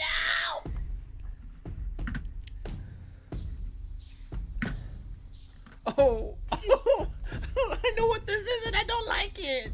I don't like it either. That's a dirty 20. 19 plus 1. That is a success. So it goes. Stronger than I thought it would be. Wait a minute. Okay. Oh, wait. Whoa. Mystery D20s. Oh, Mystery D. Oh. Oh my god! Holy shit! Sorry, folks. Oh my Right. god. Yeah. First one is an 8. Le poupou. Someone want to keep track of them? Yeah, I got him. 8. And then a 9. Oh god. And then a 15. No bueno. And then Heal 2. a 2. That is Bane. I mean, I could use the heal too. I'm full now. I'm Okay, also so full now. what is 8? I'm What not is full 9? And what is 8? What is 8 and 9? 8 enemies healing potion as a reaction. 9 were knocked prone. 2 Bane and 15 we heal 2. Okay, so could you roll that Bane on that save? Yes. Oh. And there's still 2 left for next round. 18. 18. You feel her gaze pierce into your mind. You feel your muscles just tense a bit. You go, no, no, no, no, no, no, no, no, no, no, and you just shake it off. Woo! You have no idea what she was trying to do. And she goes, disappointing. But still. Handling my girl Taylor Swift right now. Oh, but she looks at you and she goes, it still bleeds, I'm sure. And then, so that is, yeah. Ooh. So that Yeah, was so not it's an going- action. Oh, that is an action, but it's part of its multi-attack. Oh, good lord. Welcome to hell, boys. Taking out his anger on us. Roll that Okay. wisdom save for them bunnies. I am. Okay, give me a moment. Let's see what that is. Roll that damage for them bunnies. So, what is it? Wisdom? Yep. What's the save? Okay. What? 16. 16 as a 14, so she fails. Oh. Ooh, 20 points. Oh! Necrotic damage. Can't Alright, be let me resisted. see here. I'm just looking what she knows here. No, she's all good. She's all As long good. as she's not immune. She's all good. So 20 points. It. Like you just see the bunny start tearing through her, and she just comes up to you. I'm just gonna make sure that I know this correctly. Multi attack. Cool. And you just see her raise both her arms and just come for you. Oh yeah. Well then. That's 2d20. Don't that come is for me, a- alright. Wow. What's your armor class? Because that was 2 shitty rolls. And it's an 18 with my shield. no, my don't hit. shiny Don't my hit. shiny shield of light. Ding, ding, ding. And she goes. And then she is going to. She can do one a day, so she'll do that. She's going to. As you've seen Flare Prey. action. Misty Step, baby. What? Misty step? What? What about me? She Misty Yeah. stepped out. Said Gotcha. you. She Misty stepped out and you see her go. Disappointing. Take care of them. Yes, mistress. And then she looks at the other one and goes, keep working on the door. Yes, mistress. Blah, blah, blah, blah. Balder. Well, she's gone, and I can't see her. So I am just going to do an Eldritch Blast at this big dude. Eldritch Big one, blast. okay. You go and do that. Natural 20 for 24. Natural 20. 20 points of damage? No, 24 to hit. Yeah, it hits.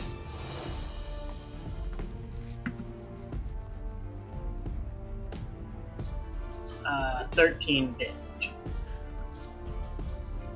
You Eldritch Blast out of your sword and you smoke it in the shoulder. You just see muscle and bone just in the back. I didn't like that. It looks really hurt. This thing is really, really hurt. Oh, why would you do that? He's just looking at you Emotionally real and sad. physically. Yeah. And I'm just going to move up by action. Okay. In front of would have been better, but I'll take it beside, I guess. I couldn't get in front of you. My movement. Oh yeah, because the prone thing. And now you see. Oh, good fucking god. The stone dwarfs. You see statues just. Balder. Can you roll a Constitution saving throw for me, please? Oh, for sure.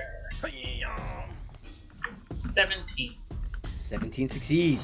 You look and you just feel the same tense, and you're like, no, no, no, and you just fight it off. So it is their turn. You see those pop up. You see that there are 2 stone dwarfs that just turn and look to you, and there are 2 of them that just raise their arms, and as they raise their arms, you just see the stone break 2 more times, and they just have 4 arms. The ones with 4 arms are going to use their movement. That is 30 feet. That's the wrong. 30 feet? Holy feet. That's a lot of feet. 6. I'm just gonna use its dash. There. Oh, I forgot this one. That dwarves Sorry. are slow. Not these ones. I forgot that one. Sorry. Normal boys. dwarves have 25. Motherfuckers. These aren't normal dwarves, motherfucker. Do they have 4 And legs as this well? one. This one's gonna go. The horse have. You go there. Flank her like this. This one is going to go 1, 2, 3, 4. You Tell know, make me sure. that you want me more. 5, 6, 7, 8, 4. 9, 10. Yeah, so that's. He can only go there. This one can only go 1, 2, 3, 4, 5. He's gonna go. Actually, he's gonna go. So he goes here. So 1, 2. As the DM whispers to himself, I would like to remind everybody that you can redeem channel points to interact with combat by redeeming 500 channel points to roll the mystery d20 at the start of the round. Thank you. So you can. Balder and Asher, you see that she is. You see these statues that are starting moving, just start to surround her to create somewhat of a defensive barrier, if you will. It is now Big Boy's turn. Big Boy is going to keep hitting the door. So he's going to swing for the door. He gets a 2 bashes. Those hit, and that is I'm gonna use more dice here. Sorry. Yeah, that one will work. That one will work. And that one will work.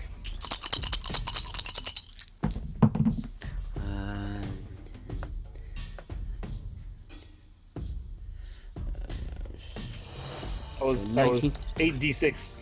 Yeah, and then so you see it's bashing against the door, and you just see the door begin to. Mistress! She goes, keep working at it. We need to enter the temple. Temple! It is now. Gotta catch them all, gotta catch them all. If Asher heard that, he has never been more motivated in his life. Erden, it is your turn.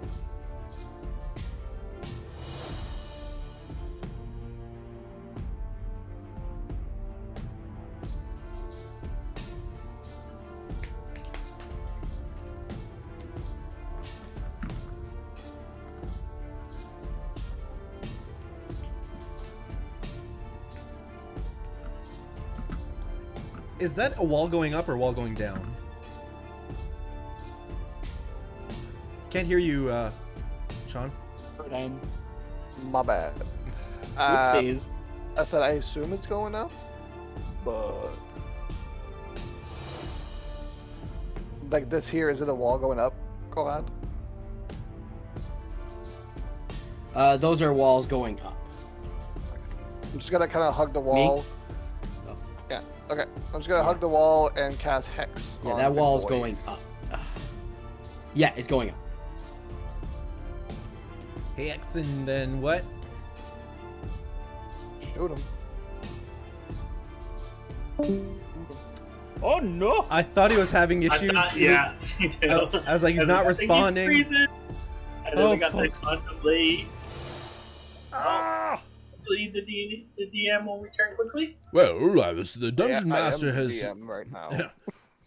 I'm the one who knocks. I am the one who knocks. Mistress, I keep banging at the door, but nobody's answering.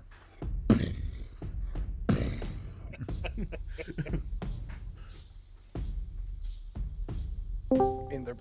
Oh. Sorry is about this- that. Who's the foul beast that has just joined the chat? Everything just crashed. Like everything. I lost the stream and all. I was like, what the fuck? Much Um, like that chariot into the wall. Hey. Yes, so it is a wall that goes up. So I'm gonna shoot the big boy twice. So I rolled my 2d20s. It was 20 and 21 to hit. Both hit. Sorry about that. Well, that is a 9 piercing and a 1 necrotic. You Second attack. I just hold off for a minute there. Okay. I'd hold off for that one, so you shoot. And just, Oh, is he frozen? for some reason, my call stuff keeps just dropping. Hello? Yep. Yeah, we can Hello? hear you. Okay. You know, for some reason, my connection just keeps dropping all the way during the call. So yeah. So no. So you shoot, and it's like, my shoulder. I don't like this. And right in the head. Just, and just motionless. Oh, I'll try to hit the one back there then. All right, roll to hit. It would have been a 20, dirty 20. A dirty 20 to hit that one. That is a hit. It's So a it. it's it. So that's 7 damage. 7 Piercing. damage. 7 damage. Okay, and that is it a magical weapon? No, not magical. Okay, so you, and it just hits. It doesn't seem to hit as hard as you were aiming for some vital organs of your dwarf anatomy that you know, and it just seems to have skimmed off of it, not causing as much pain as you wish it would have. We agreed to not talk about my dwarf anatomy. I'll just look at I'll just look at Prey and I'll say, let's go for the big boy. I'll eventually have a turn. Now it is Prey's turn. Oh, well. I'll run 10, 20, You're prone. 35, and then You guys I will... are all prone. Oh, I was here. So I'll get up, and then I'll go 10, 20, because I have 40 feet of movement. And assessing the situation, I feel like the Scroll of Fireball might become useful. And I will do it, I think, right here, which I think hits Okay. everybody on this end. You are looking at that direction. Please Yes. roll a Constitution saving throw. Yes, of course. As she peers deep into your eyes. That is a, I think, 10, or 11. So Prey, you go, this would be a great, oh look, a lot of enemies right there. This would be great for a, ooh, she has pretty eyes. And you just feel your muscles begin to tense and solidify. So- Just to tell you what this does.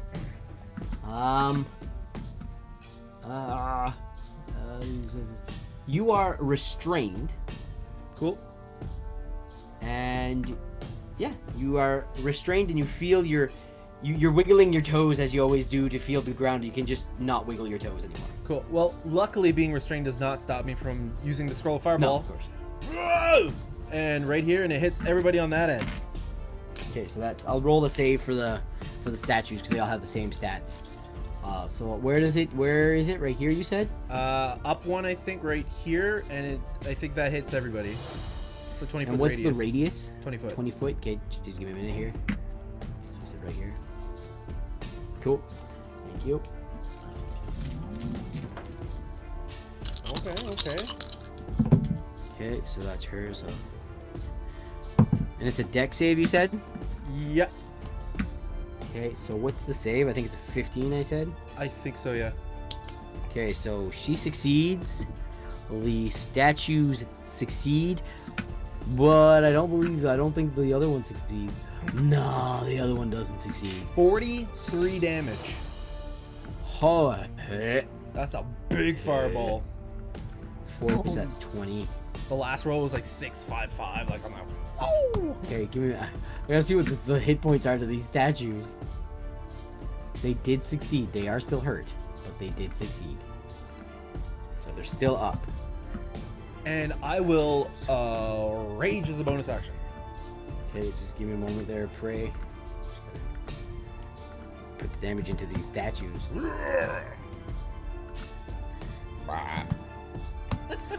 And so let me just look at something again real quick. Damn it.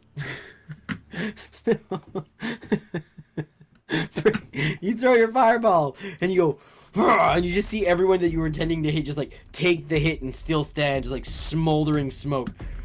But then you look at the back wall, right past where they are standing, and you see this thing just go and just hit the ground, dead. Okay. That Grimlock did not stand a chance against the fireball. No, I guess not. All right, so it is now the beginning of the round at any mystery D20s. There are four mystery D20s. I'll write them down. First one is a 9 again. We go prone, motherfucker. Prone. I can't get up. Okay. Second one is a 16, which is we have advantage on the next attack. Third one is a 14, which is we get +2 AC next round. Another positive. That is cocked. Between 17 and 18, I'll reroll. 13, which is group loot, potion of healing. Who wants it? All right. Maybe one of the guys with action surge. Sure. Mr. Bunnyman, it is your turn. Muted. No longer muted. I am going to. If I'm still within her gaze, right? Yes. Technically, So roll another Constitution saving throw. Cause are you looking at her? Do you like? not looking at her right now. Okay, so you. I didn't like that feeling the last time, so Okay. I'm gonna like get up and then move 5 feet.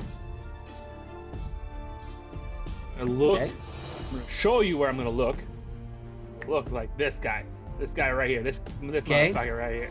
As you look, you see in your peripheral vision, she locks onto your eyes. Roll a Constitution This saving bitch. throw. This bitch. I was like, I don't look at her. You just look across the room, like the guy next to her. I'm like, come on. Here, Justin, I'm not looking at you. I'm looking at your fan. Oh god. Oh, you can eat my ass, cause that's a Bane. Oh, Bane.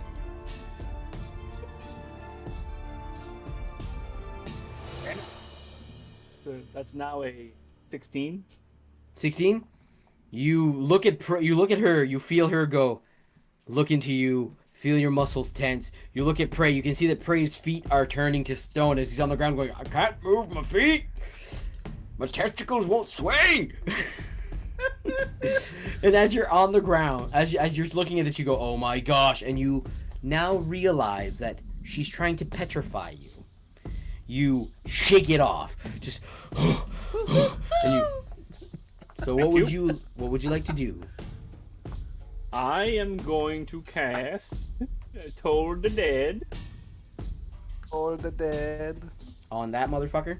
Bring out your dead. Yeah, the one I was looking at. 14 plus. That's a 10. They're not very wise. Yes, They made her rock. that's a double fail. Because I'm gonna get her to do, because she's within 5 feet of it. Get her to do a wisdom saving. So you do look at her. Two fails. So, she also fails. I think that's 2d12. Yes, it is. Yeah, sure. Told the dead boy. 7 and an 8. That's 15 points of necrotic damage 15, so to both of them. yeah. And lot one. Then you just hear a boom, and you see that one just and crumble down, and she just goes. She's grabbing her head. Kind of gave her a bit of a headache. Oh God. It is now her turn. She's going to look at you. So roll another Constitution saving throw, Asher. Oh good lord. Look Yeah, me in that- my eyes, bitch. Out of the 15. Bang. Did you go bang? Fucking bang. Oh, Bane is so bad right now. Bane is gonna be the death of us. Out of the 14. 14. If it matches, the defender succeeds, right? Succeeds, yeah. You feel as if your body is beginning to turn to stone. You're like, no, I've stopped so many times, not now! And you just... And she gets annoyed, looks at the ogre, or the big dude, and goes, kill the rabbit. Yes. And she's going to... Yeah, she's going to stay there for now. She doesn't want to get close because she can see the murder bunnies. The murder bunnies really fucked up some people. Didn't like that. Boulder! Alrighty then. Well, I guess first things kill the close things, right? So Stand up is I part got- one. Got stand up. But she's only got 15 feet of movement. Roll a Constitution saving throw because she's staring in your direction. Okay. Is it one of Oh, those? that's a 6. 6. Natural 1. Go back. Go Do back. you have advantage first attack? No, that was a con save. So as you get, I just want to ask: is it one of those things? If you pass, you're like immune for a while? No. Okay. Bad. Bad. very bad. You guys are concentrating on the wrong things. What? I didn't say anything to help you guys. Balder, you I know what I want to kill. I just don't want to look at it. It's the problem. We've You- fallen prone twice. We can't get there. You get up and you like assess the situation. As you assess, she locks eyes with you, and you just feel both your arms just tense up, and your arms just clasp around your swords, and they're just stuck there, and you can't move forward. What would you like to do?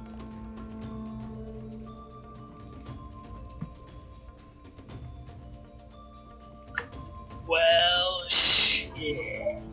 Shit.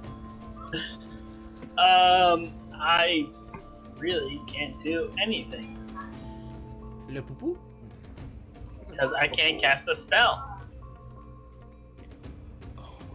Because they're all somatic. I can't do the symbols. Well, restrained, you can still move, right, Jordan? You just Yeah, can't it move. is like flavor-wise, you froze his hands, but like Yeah, but you rule-wise, can Oh, feel like I won't restrained. take that away from you. Yeah. This is Well- this is me describing. Sorry, my descriptions were wrong. So you're using your swords to do the somatics. Yeah. your Uh, your ankles feel really tense. Oh, And if I look at her, I'd have to make another save. No, Right. because you No, already did the one per save for this turn? turn. Yeah. Okay, well then I'm gonna Eldritch Blast at her. That's my only option. Okay. The first time somebody's trying to hit this bitch. I hit her with It's a an fireball. 8. An 8? I hit her No. with a 8. Toll the Dead.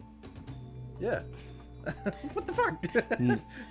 Okay, sorry. I mean with First direct attack. on her. Yeah. Yeah. So that's me. You Eldritch Blast and she just she goes, nice try.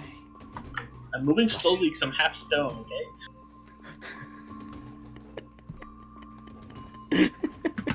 Wildlands. Oh no. Statues. 16 for that one, -4, so that's a fail for the statue. Can you roll for your bunnies? Bunny motorcycle. But of course. That was a fail, you said? Oh, yes.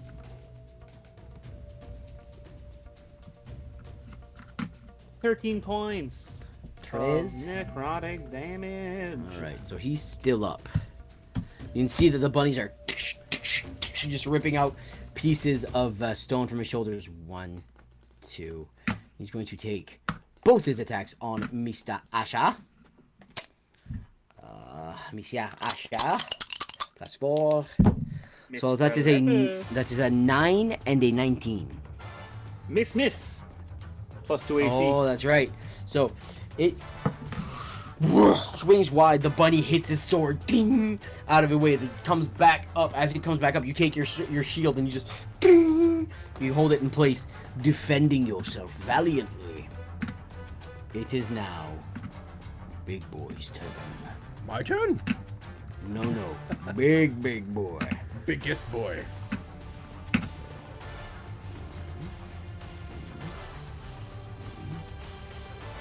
what's his reach? He's in the thing. He is in the thing. He's in the Checking thing. his reach. Kill. Okay, cool. Yeah, he'll make a save. Not very wise, but he'll try. That's a failure. Roll your damage. Roll your damage. 21 points of necrotic damage.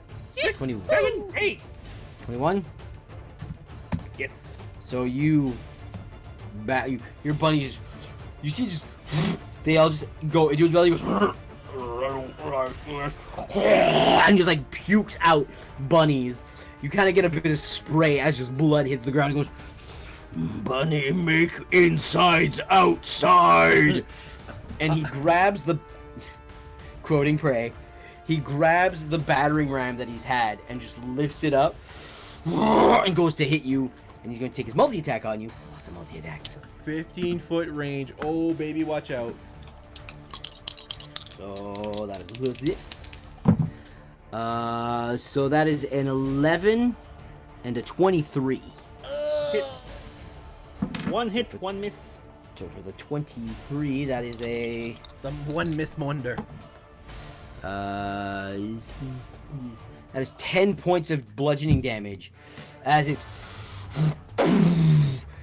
and yeah, that is its turn. Do I have to do a concentration thing, Majid? Yeah. On your bunnies, yes. So it's 10.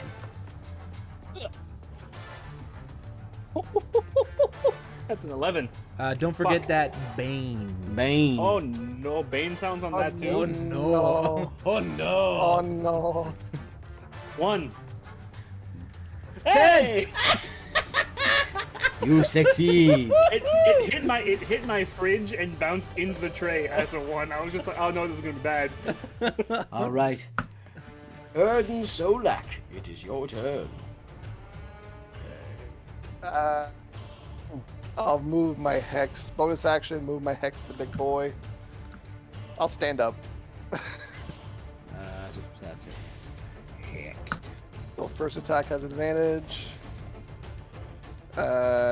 25. Hits.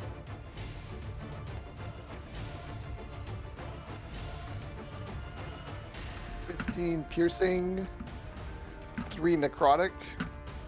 15 and 3, so that's 18 in total. I just want to see if that's.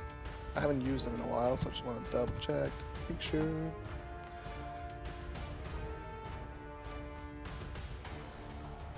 Okay, yeah. So I'm gonna use my Whales of the Grave Okay. to attack this guy for 3 necrotic damage as I use my Whales of the Grave. Okay, so you see it enters the huge thing's neck and just pulses necrotic energy. You see a small pulse into its neck, just, and then the necrotic energy just condenses, and you just see it like travel through his body, down his leg, Out his into wiener. the ground. Oh. Into the ground, and he goes next to this stone dwarf, and you just see a skeletal hand, but with a bit more flesh on it, grab the ankle, and you just see like the stone door go, and like whatever energy is keeping it manifested is drained of it. And as the skeletal hand goes down, I know I fucked that one up. You just see it wave to earth and just into the ground it goes. It is now prey. Second attack. Second attack. 27 to hit. Which one? Big boy? Oh, yeah, Big boy again, yeah. It's the big boy.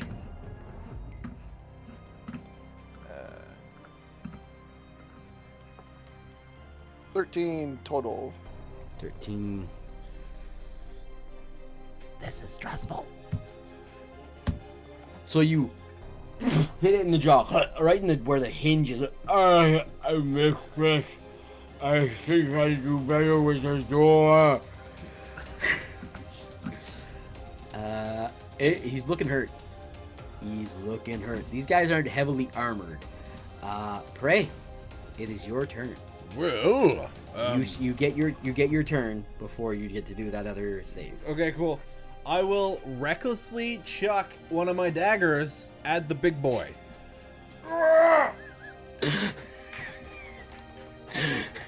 Don't you get disadvantage? No, because you're laying on the ground. Disadvantage if somebody ranges attacks you.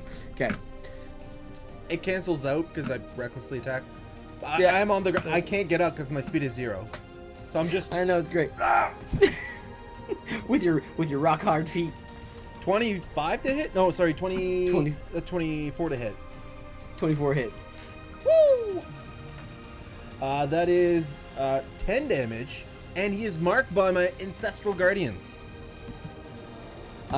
So you let me mark him too. I'm gonna do this. So he's baned and marked. So you're really angry. And as the dagger just enters his flesh. ooga booga, ooga booga, ooga booga. He's like, that's just a dagger. You now see on his shoulders 2 large vulture claws just latched on, and they just dig into it. He goes, ow, ow, I don't like this. I don't like this anymore. And I will throw my other dagger at the stone guy by Asher. That is still that's a 50. Oh, sorry, Bane. That is an 11 to hit. Let me see. 11 does not hit. Damn. I can only mark one guy. I just wanted to maybe kill him. Can you roll another Constitution saving throw? Yup. That is a 16. Bane, baby. Oh, that is a 12. And with that, you all see Prey just and a statued Prey is just on the ground. Big smile as the vulture claws that were in just disappear. And she goes, 1 out of 3 for my collection.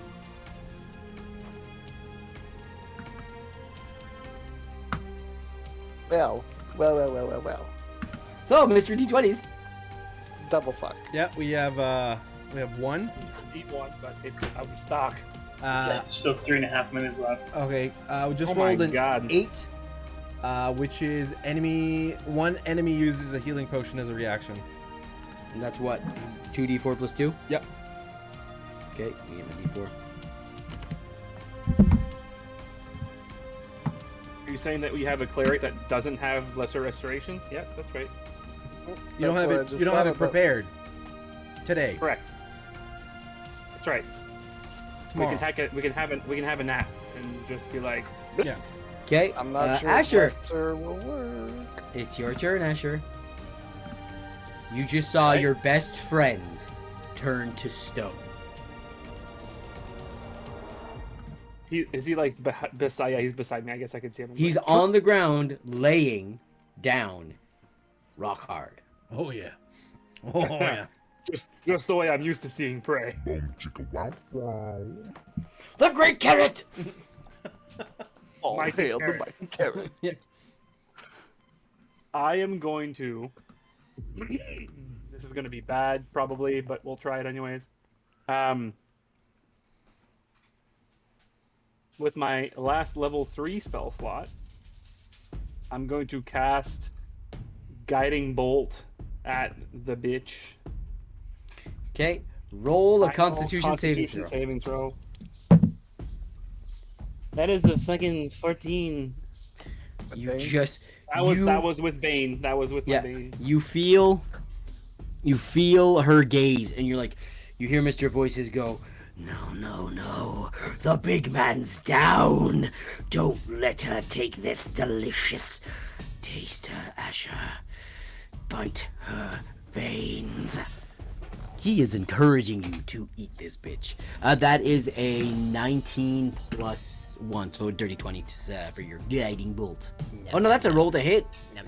That's a roll. That's a roll to hit. Yeah, so roll to hit Yeah. the bitch. Sorry, I did a fucking save. I was like, Does a 18 Ah. hit? That's with Bane. 18 does hit. Okay. So now I have to double check Guiding Bolt because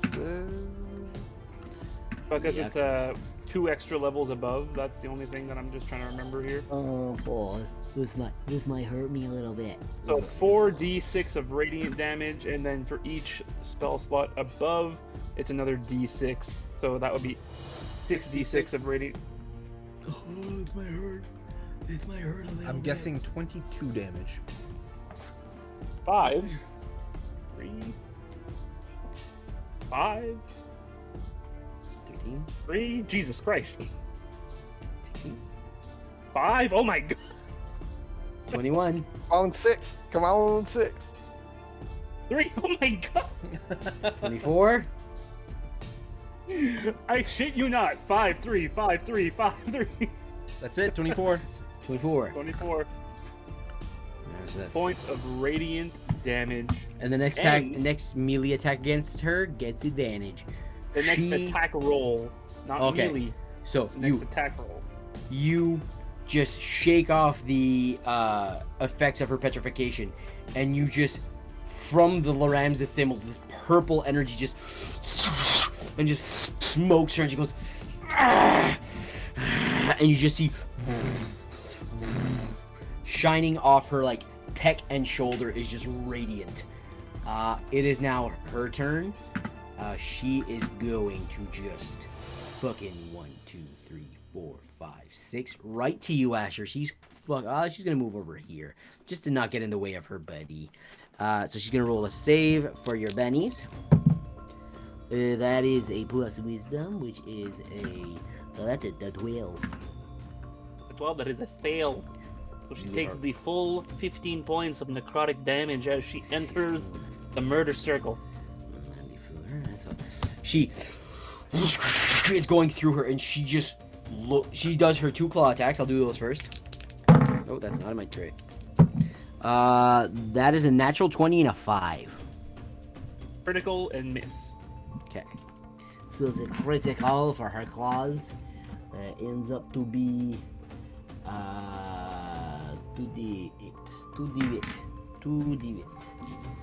2d8. But she's also mad, so she's going to dump this thing that she can do once a day into you. Because she does not like you. She sends the poo-poo ball.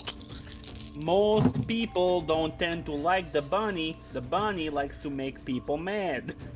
10, 15, 23 points of slashing. Oh wait, that's doubled because it's a crit. 46. You 23? double the plus? Oh, no, I didn't even add the plus. So let me see. 'Cause I got 10 plus 5, which is 15, God. plus 8. She did, but it's because she added one thing that she can do once a day. Yeah, well, So she it's can go add 46 my foot plus up her ass. something? Fuck this bitch. 46, so 50. Plus 4. She said okay. she, Do she you want to said roll she that wanted con to- save? and she's going to just grab you and stare into your face. I mean, I'm unconscious. Oh. So that would do it too. 51 maximum. Yeah, I guess you'd be unconscious. Fuck. So she grabs Asher and Asher just, ugh, and she just, ugh. can't stare in my eyes if my eyes are closed because I passed out. She grabs him, like opens his eyes. Petrify the dead bunny. They're rolled backwards. Like, yo. She starts poking the eye, trying to bring it down. Come on. Accidentally just blinds him, becomes immune. So she throws him to the ground as Asher falls unconscious. And there goes the murder bunnies. Yep, I was gonna say, please remove my murders. And Was that your balls? Yeah. it is now Balder's turn. It's your turn, Balder. Okay, well, I guess I might as well start off by making a save, huh? No, you do that at the end of your turn. Alright. Attacker, you have Can't- advantage. Well, I can't move, so I guess I'll just blaster again. Advantage on the first one. That's an 11. 11. Don't think hits. I'm rolling good tonight for this. I could see things, I can find things, but I can't hit things. All right. Oh yeah, you only get one, right? So Yep. and Why do you only get one? I think you took levels in fighter. It's player level, not Oh level. yeah, so you class get. level. I think you get 2. Okay then, I'll roll another one. That was a 9. Bane So, Affect death saves. It is a savings throw. And she just, after you're just getting your cleric on the ground and freezing your barbarian, she's just very happy right now, and she's just in the zone. It is now the statue's turn. It's gonna try to hit Asher because it's close to him. Oh wait, could I get you to do a con save first, Balder? okay. That's a 19. So you see Prey turn to stone. Then you see Asher fall unconscious onto the ground. And she looks at you. Okay, yeah. You don't have to roll a con save because you were good.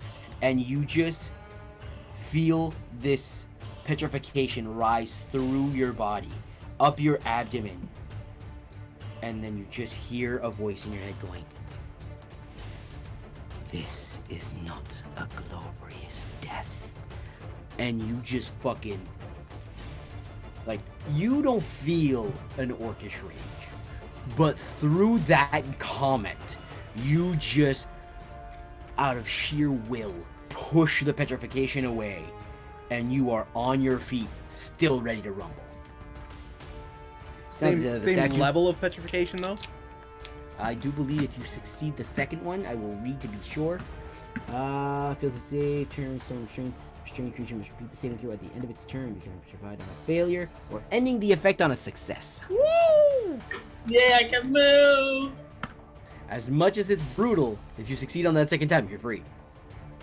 Okay, so it's gonna try to hit, the statue's gonna try to hit Asher. That is an 11 plus 4, that's a 14.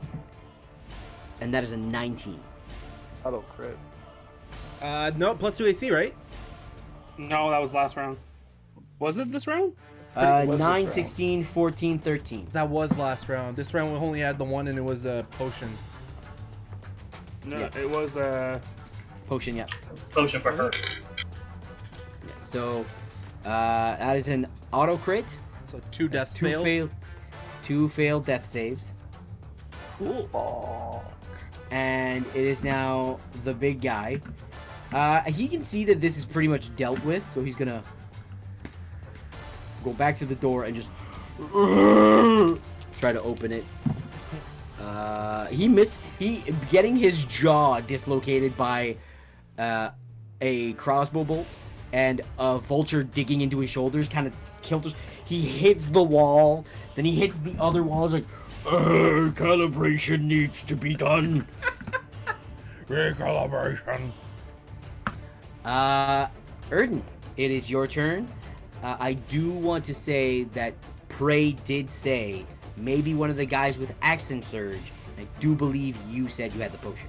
Trust me, I've been fucking planning this out in my head for the last 5-10 minutes. Until I was gonna do something until the fucking Asher took big boy- two death saves. Yeah. Would I be considered unseen by her? Because she's Yeah, never- she's staring at Balder.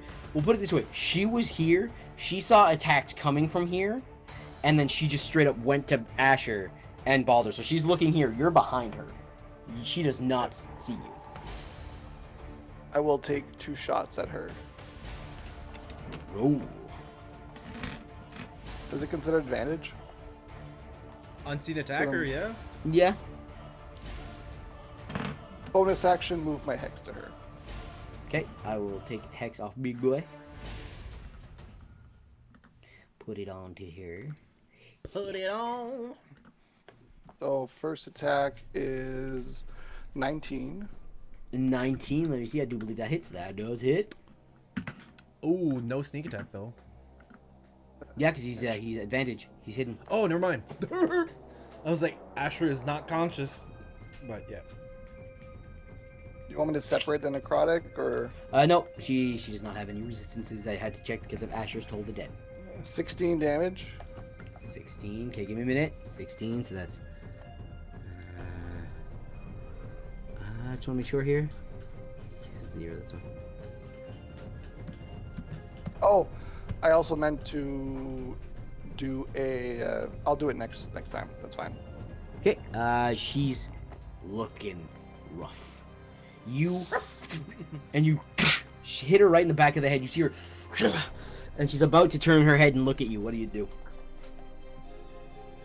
I run up, put my crossbow right to her head, and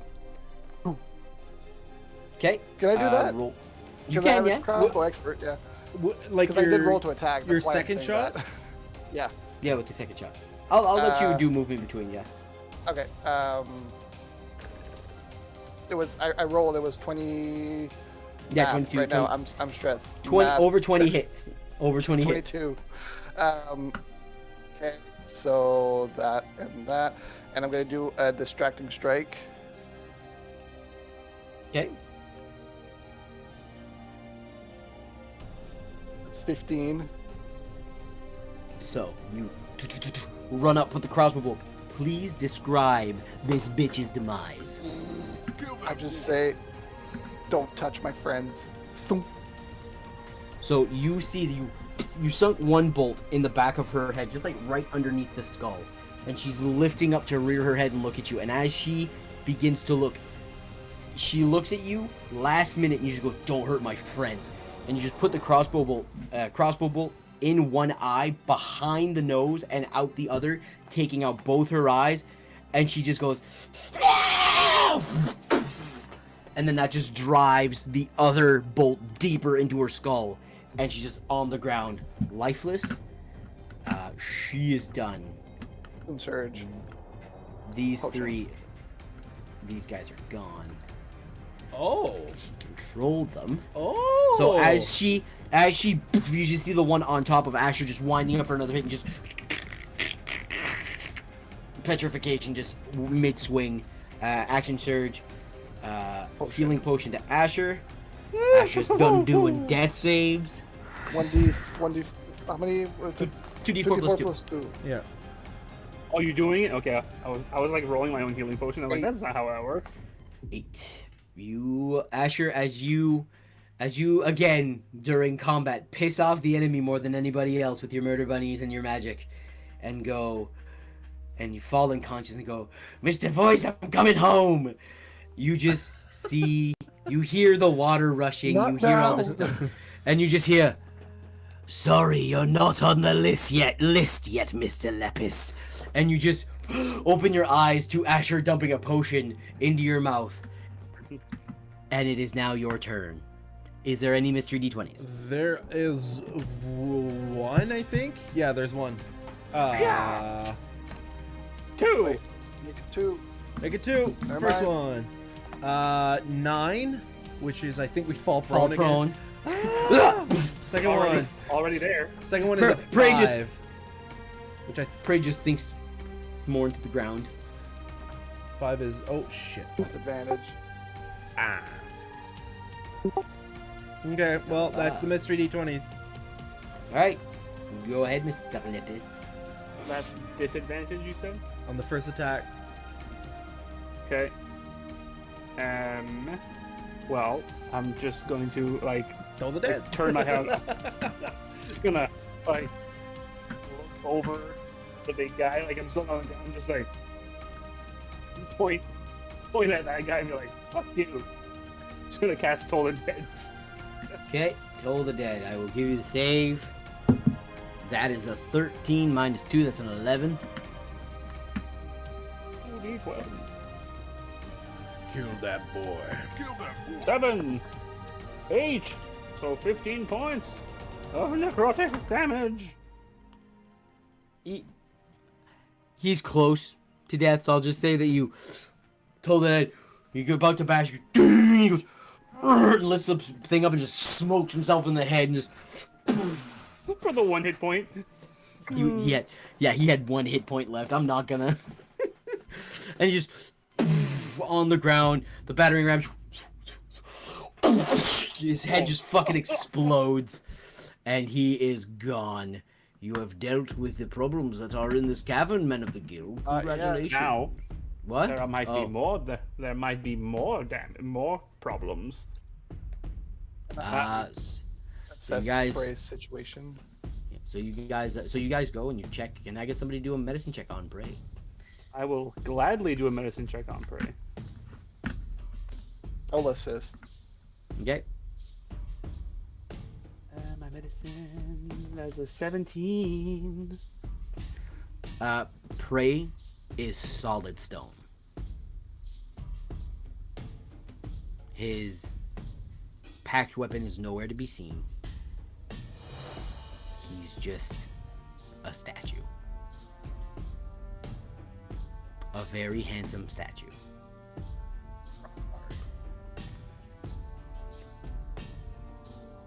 Okay. Would Asher know off the top of his head a way to remove this?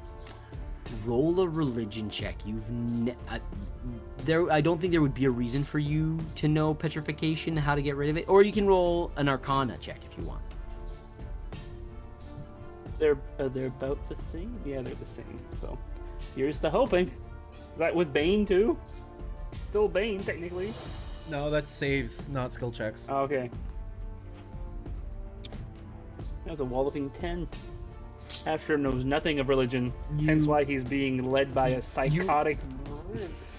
You look at Prey and you go, I've never heard of this. I'm from the woods. People get like poison ivy and that's about it. Can I, Erden, in panic, can I loot the bitch's body just to see if there's anything? Yeah, you can That roll an would- investigation check. Yeah. 23. You look through her pockets and you see one thing. She doesn't carry gold. She doesn't carry anything of value.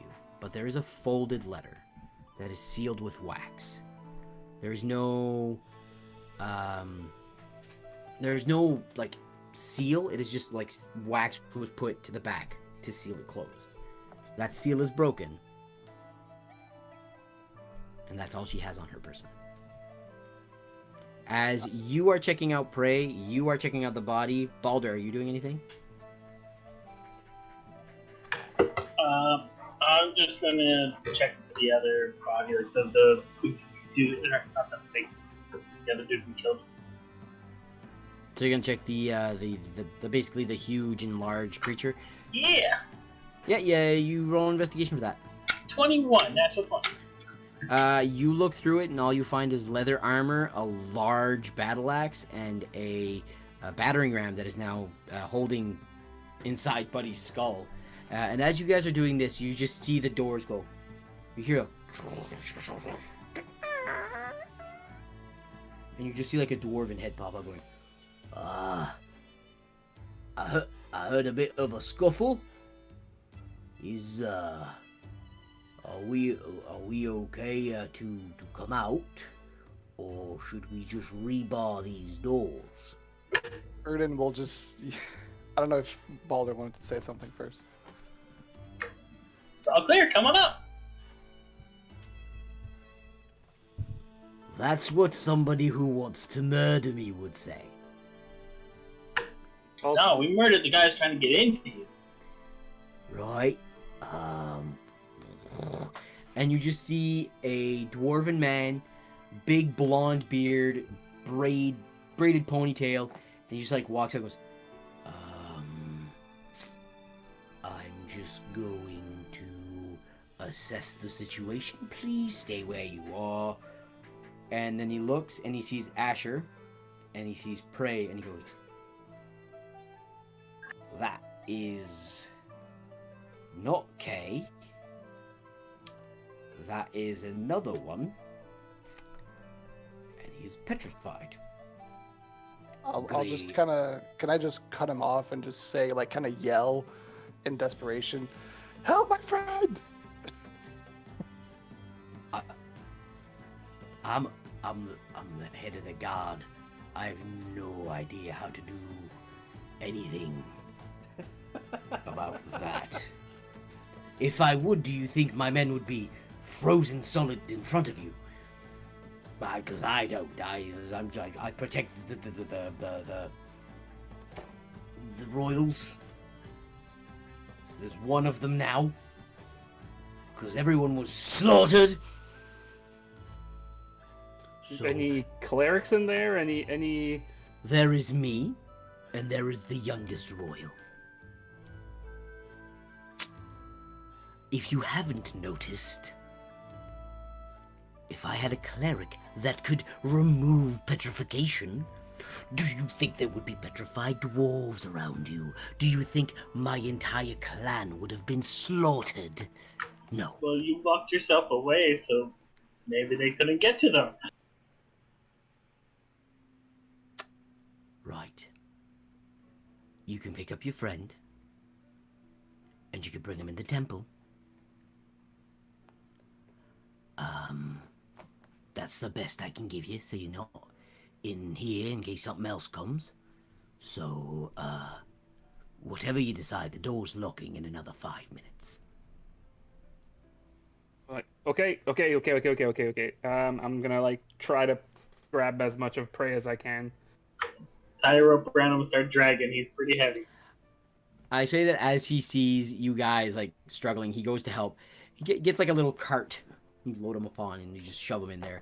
And you see that like when the cart stops rolling, you guys are pushing it in. You hear the doors go, and you see that he bars it closed. Although there's like the door's almost caved in because the fucking huge ogre bashing at the door with a battering ram.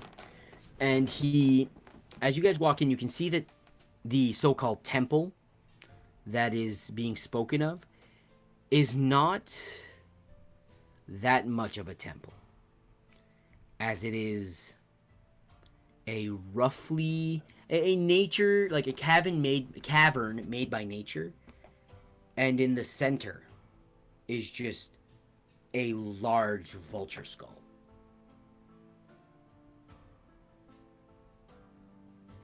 And you see that sitting at the base of it is just I want to say young but still old dwarf. Like, dwarves can live for a long time, but the guard looks younger. This one has a bit of gray in his beard, and he's just sitting there like, people. He looks at you guys, just looks down again. What do you guys want to do?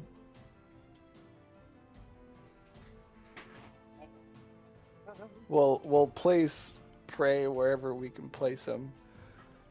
I'll approach and I'll just introduce myself. I'll say we're the men of the Gill. I'm Erden, and this is Asher, Balder, and this is my ear. This is our friend Prey. You say cannot that wait right now. as you say this, he kind of snaps out of it and goes, sorry, Gilroy Gottfried. My father was king. I suppose I'm king now. And he looks at like all of you and he goes,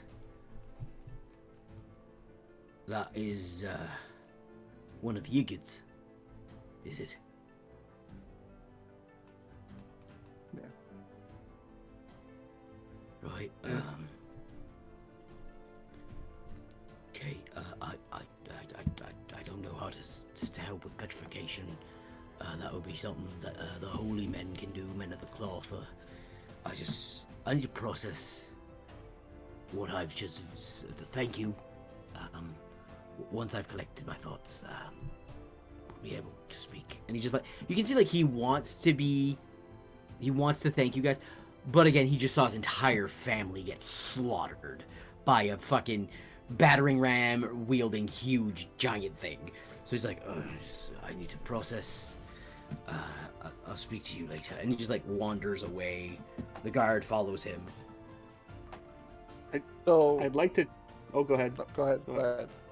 Okay, I was just gonna say, I'd like to, after we've kind of like settled, after talking to him, I kind of want to like sit next to Prey, and try to like meditate and see if I can commune a little bit with Mr. Voice.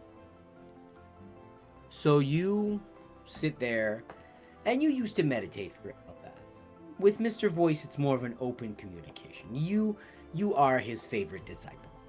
You know that he's open to communication anytime when it comes to you. So you sit down and you begin to concentrate. You block out the world around you, and you don't hear the waves of Eldath, like Eldath with the other god, primordial god. Yeah, the primordial bubble god is what I'll call him. Bubbles, we'll call him Bubbles for now. Let's call him Bubbles. That's perfect. Yeah, you don't hear Bubbles, you don't hear Eldath, you don't see the small cottage he always welcomes you in. You just see a table, like a table with 2 chairs. Mr. Voice is sitting. So, what can I do for you, Mr. Lepus? This is. What can I do for you? Well, as you can see, my friend here is in a bit of a predicament, and I sadly fear that I'm not strong enough to solve that on my own just yet. I have an idea, and it goes in line with what I'm already doing for you, but I'm wondering that if I do this, could you possibly help Prey? Well, I need to know what you want to do, Mr. Lepus. I'm not one to give my services for free. You know this. I'm well aware. I think you do know that we're sitting in what seems to be a temple, and Prey, and I've seen the vulture head. I'm guessing. Yeah, the vulture. It's a large, like a vulture skull's like this big. This one's huge. Like it's huge. Prey keeps talking about a vulture man, and I think that might be maybe his. I don't know if you know of this vulture. You guys seem to. I'm not sure if you know. So I understand what you're asking of me. Let me see through your eyes for a moment, if you will, Mr. Lepus. I won't control you. I just want to see what you see. I'll willingly, without even. So you just open your eyes and you feel like your eyes are being used as a portal, and you look at the vulture skull and you look at Prey, and then you quick as that, and he comes back and he goes, "Oh, yes, Erden?" I was gonna say when Asher does that, that's what I wanted to do. When Asher will start talking to Mr. Voice, Erden was gonna approach the giant vulture and just like stare at it and just try to like. And I'm not sure how this works, but do something. So as you see, Baldur, what are you doing as all these guys are doing this?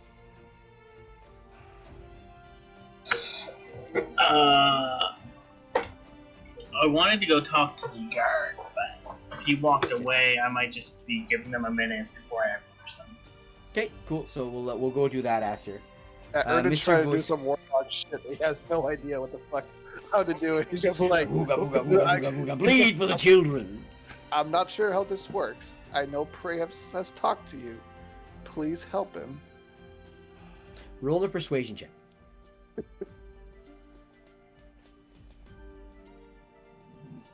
So that's not bad. No, that's perception. Persuasion. Oh, -1. 16. Okay, you say this, and you're just talking to a skull. You don't know if it worked. You don't know if he even heard you. Asher, works, though. as your view comes back and you're in this room, Mr. Voice goes, "Well, how many more of those beads do you have, Mr. Lepus?" Well, I believe you gave me a full hatful when I asked you for some. I put one in the fountain. Do me a favor. Last time we tried to corrupt an entire deity, I was left a bit weakened and I didn't enjoy that. Take those beads, crush them. Shove 'em up your ass. Crush them into a paste. Paint them onto Prada. Go crazy, draw some dicks, draw whatever you want. I don't give two shits, just as long as the paste is on the body. When you wake tomorrow, it may take a little bit. He may not return, but I will do my damnedest to bring Invitus Prada back to you. Because, Mr. Lepus, you weren't so hoppity when I first met you. And I owe Invitus Prada a great deal. Well, So- then this is my thought process. I know I'm not exactly crazy about the transition. I'm kind of growing into it. I was a little skeptical at first, but So, like I said, crush them into a paste. all of them, And- or just like All of them. And give Prey. I'll say this now in case it doesn't work, and I don't want to give you my word. Give him a farewell ceremony this evening. Because if I'm a man of choice, it depends on him. I am not going to force someone to return. So give him a ceremony with your friends. And if he doesn't return, Asher, what better way to send him off than in the temple of the thing that demanded his loyalty? And with that, you open your eyes, your concentration is done. What do you do? I'm still talking to that skull. Urgent still. As this is going on, Baldur, you see that like the guard goes and checks on the royal, and he like goes back to the door and starts checking the door. What would you like to say to the guard? When did this all happen? I'd like to say that well, a few months ago, we started realizing that like Kay gave us the canyon, and it was quite prosperous. We were mining, we were selling, but then those vehicles starting appearing, so we kind of shut our doors and had to do our deliveries at more infrequent intervals. And then there was an encampment in the middle of Death Canyon. It was run by Yigud and his tribe, and Yigud would aid us with our transports. That encampment was taken over. I did send a few scouting parties, but once I didn't hear from them again, I just let go of the entire endeavor. And then maybe a week ago is when we started getting attacks on our Great Hall. And when the big burst through the gates, we rushed. Here, there was nowhere in the Grand Palace that we could hide. So I knew that this temple had been uncovered a few centuries, a few decades ago. So I thought this was the best place to hide.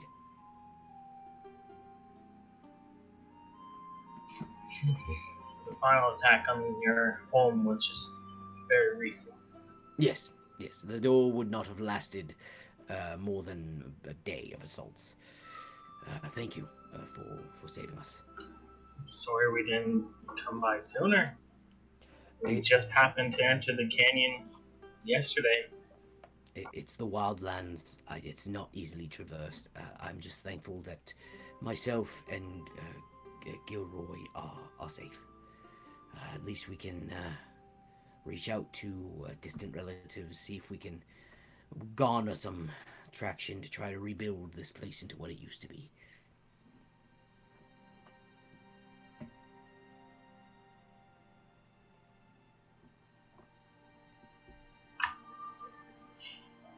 So you say that it took over the encampment, did they? I don't know who they are.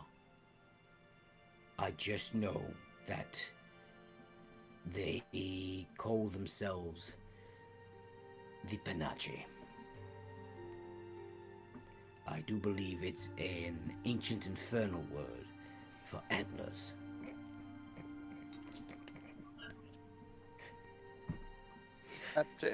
Panache.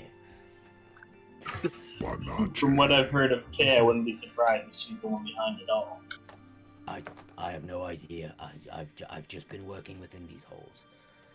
But this is the first full-blown assault we've had within our domicile. So is there a safe path to get to the Crimson Capital from here? A way to avoid them? No, we again the canyon was was Yigurd's land. He worked with his tribe. Gilroy would know more about the agreement they had, but we would have the rights to use the passage, and once Yigurd convinced his entire clan to jump off a fucking cliff, Don't think that was him. well, I'm just going by what I've heard. If you'll excuse me, I have to make sure Gilroy is not planning on doing anything foolish. Understandable. And he goes and joins Gilroy. What are you guys doing? I will, I guess, kind of like still just stay by Prey's side and wait for Erden to return from his voodoo mama juju going on over there. Yeah, You want to talk? eventually I'll give up. I'll be like, Asher, I don't know how this works. I'll just like I'll just be like I've been meditating well since I guess we got here, and I think the reached out to my deities for help. I don't think I got an answer. I know you were talking to I'm guessing maybe this is Prey's Vulture Man. I don't know. A big vulture. Coincidentally, Prey talks about a Vulture Man all the time. I mean, I tried. I think that maybe we might. I don't want to give up on him, but we might have to prepare for the worst. So, in my culture, we prepare the body after if in case they have to pass on. So if it's okay with you, I'd love to like do the same ceremony that we did back home. Yeah, sure. I mean, I I'm not one that's too familiar with deities and ceremonies and things like that. So, I mean, if it can help him in any way to either return or to peacefully go on, then yeah, I'm up for it.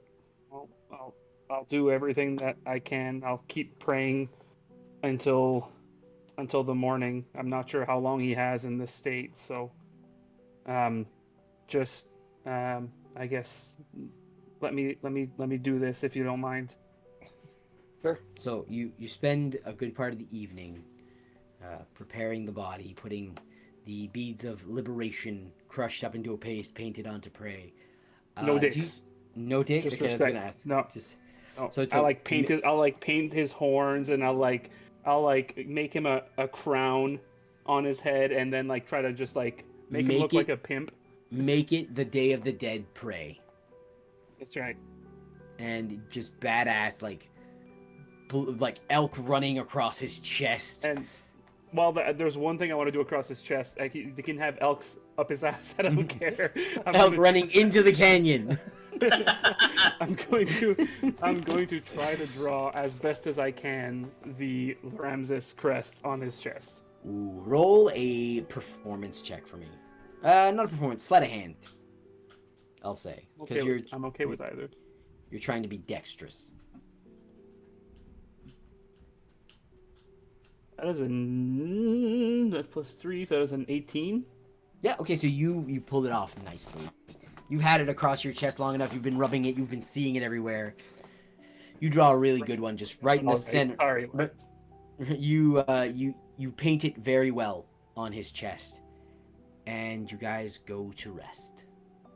For Oh. the ceremony goes off. It's not much. I can't do much, but I want to take off my the wolf pelt that I got that Prey bought for me, Mhm. and I'm just gonna kind of like fold it nicely or kind of like lay it next to Prey. Oh. As well before like I'll like go up to pray and Jesus. I'm gonna go up to pray and I'm going to like whisper in his ear. I'll be like, if for some reason you don't make it out of this, I will reclaim your land, and I'll make you proud.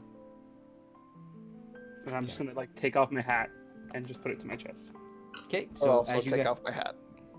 I wanted to. I'm assuming we grabbed his stuff. Take the crown out of his bag. that's the thing. and put it He's with- petrified, and Already, why like don't you? his. No, I want his- to put his crown on. Oh, him. okay. Okay. So you put the crown. You dress Prey up, in a very respectful manner. No dicks. Prey. The last thing you see is your dagger go ding off a stone dwarf, and then darkness. It's dark. There's nothing, and you're alone. And then, all at once, you see a bright white light, and it envelops you. And you don't see anything, but you hear Preda. So close, yet so far.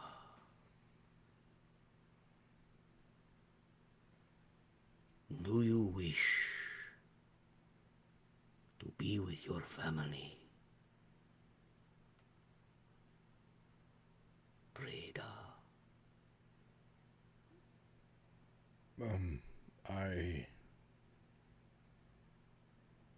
I don't want to disappoint you, Vulture Man. It seems, Preda, that the predicament you find yourself in, I can do nothing but offer you the truth. That is the least I can do for such a loyal servant. What? Have you not been honest with me? By truth, I mean the history of your clan. Beyond the ilk. Well, I know how babies are made. Do you wish to know the history of your clan, pray? Like how it all began? How your generation began? Yes, please, Vulture Man. I have a thirst for knowledge, of course. So, this room, this white area turns into how I would describe somewhat of a just scenes playing around you that you see in first person. Third person, sorry. You see your father. More dressed than he's ever been. You see him walk into this chamber and see the vulture skull. It cuts away. You see him walk in front of a large cave by water. You see him go in, and then you see him come out. When he comes out, he is beaten, he is bloodied, he is broken. And you see that he pulls out a sword. You've never seen this sword. A long sword. And he grabs it and he just drives it into the ground at the mouth of this cave. And when he does that, he looks up and walks away. Then it cuts to your father with the tribe, teaching everyone their basics. And in the distance, you see the ones that weren't deemed strong. You see Kay. It fades again. Then you see Kay at the mouth of the cave. You can't see her face because she is back to you. But she is shaking. It doesn't look like she's cold. It doesn't look like she's sad. It looks like it. You've seen this shake in yourself. It is a pure rage. And you see her grab your father's sword that has been there for you don't know how long. The cave and the ground looked aged. There's moss. There's nature growing out of it. When your father walked in, it was barren. And you see her just snap the sword and then break the rest of the blade and just throw the hilt to the ground and storm away. The next thing you see is her with a book open, reading something as the entire tribe is standing there listening to her. In the distance, you do chuckle a bit because you see yourself walking up the hill and you vividly remember yourself going, I shouldn't have had all that elk, because it is canon that you said you weren't there because you were taking a shit. Yep. And then the next thing you see is Kay. You can't hear what she's saying, but she's talking to the tribe. And the tribe is mesmerized. Your father is staring at her mouth agape. And she points. And you just see your entire tribe, just one by one, walk off the cliff. No fight in them, no force to stop themselves. They just walk. Lemmings. And your sister closes the book and walks away. And the vulture comes back and goes, I thought this would be the least I could do for you, Preda. Do you wish to be with your family? Well, I think you're asking one thing, but I'll answer and I'll explain. Before you do that, Mr. Invitus Praetor. Do I see something? No, you're still in that white room, and you don't see anything. No. Let me introduce myself. You may have heard of me. I'm Mr. Voice. Oh, And then Eldath? And then you hear a booming voice going, Praetor, do not listen to this blasphemer.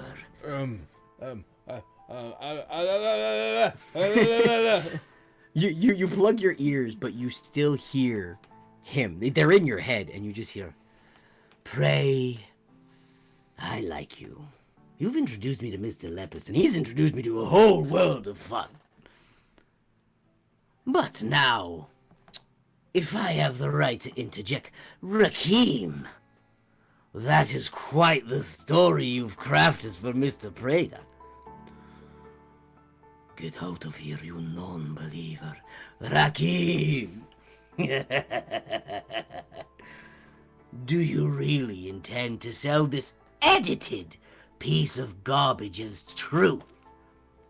You offered Prey the truth. Show him the truth. Or do you want me to? I have no problem adding my director's comment to this. You know what? You know what, Rakim? I know exactly what the answer will be. No. So I'll ask the person controlling the play button. Invitus Praetor. Out of courtesy for the goodness you've done to me and the greatness you've brought to my world, let me show you the unedited version of Rakim Sang's lies. Let me show you why... He's in your head. I know. Let me show you why Kay did what she did. Let me show you what Rakim did to your father. Let me show you where your rage should be pointed, Invitus Praetor.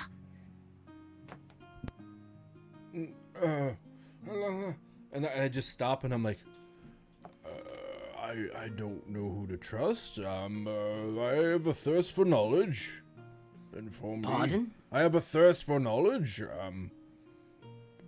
Carry on. Inform me. Great, this is gonna be fun. And you hear Voltman goes, Praetor, don't... And his voice is gone. And you're again in that little area where things are playing. Goes, now this is what Rakim showed you. And you see your father walking into the temple of the Vulture Man. Goes, let's just pause it right here. Why the fuck is your father walking into a dwarven citadel, into a chamber that was just uncovered? So let's go back a bit. So you see it play as he's speaking. He goes, let me introduce you to the Demon Knight, Yigurd. I want to ask you a question, Prey, before I give you, because you want knowledge, I want to know how smart you are. Why do you think your father, such a strong man, wanted to keep doing trade and business with the Crimson Capital? He could have just told him to fuck off and just keep the canyon to himself. But why did he go out of his way to give such valuable minerals and things you could have used to the Crimson Capital? Well, Mr. Voice, have you tried salt? Yes, my cholesterol's quite high. Oh, I don't know what that is, but it is quite delicious. And I think, we weren't... to my knowledge, he's like, oh, let's go trade for salt and other things. Mainly salt, because holy fuck, it's good. But, I guess I never really thought of it. It's just how it was, so I expected it to always be like that. Well, let me introduce you to the Demon Knight. Well, that's what my believers knew him as. He was the single strongest soldier in the Crimson Capital's military. He fought alone, refused to work with anyone else. So when an opportunity came to investigate a strange new temple, the leaders decided to send the Demon Knight. He can't be corrupted. Your father, Yigurd, stepped into. Now, let me be quite frank here. I never had influence on your father. He refused divinity at every turn, and I tried. He was a man of strong will. But yeah, he entered in here, and he never came home. He was promised land by Rakim. And he got land, but there was a price to pay. You see, there are demons, Prey, and there are the divine. The divine thrive by followers.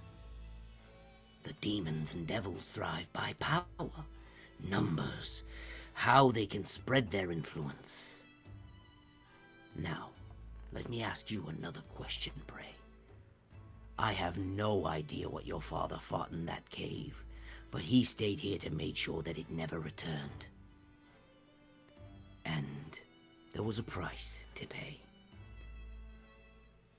I don't mean to pry into your private thoughts, but I am.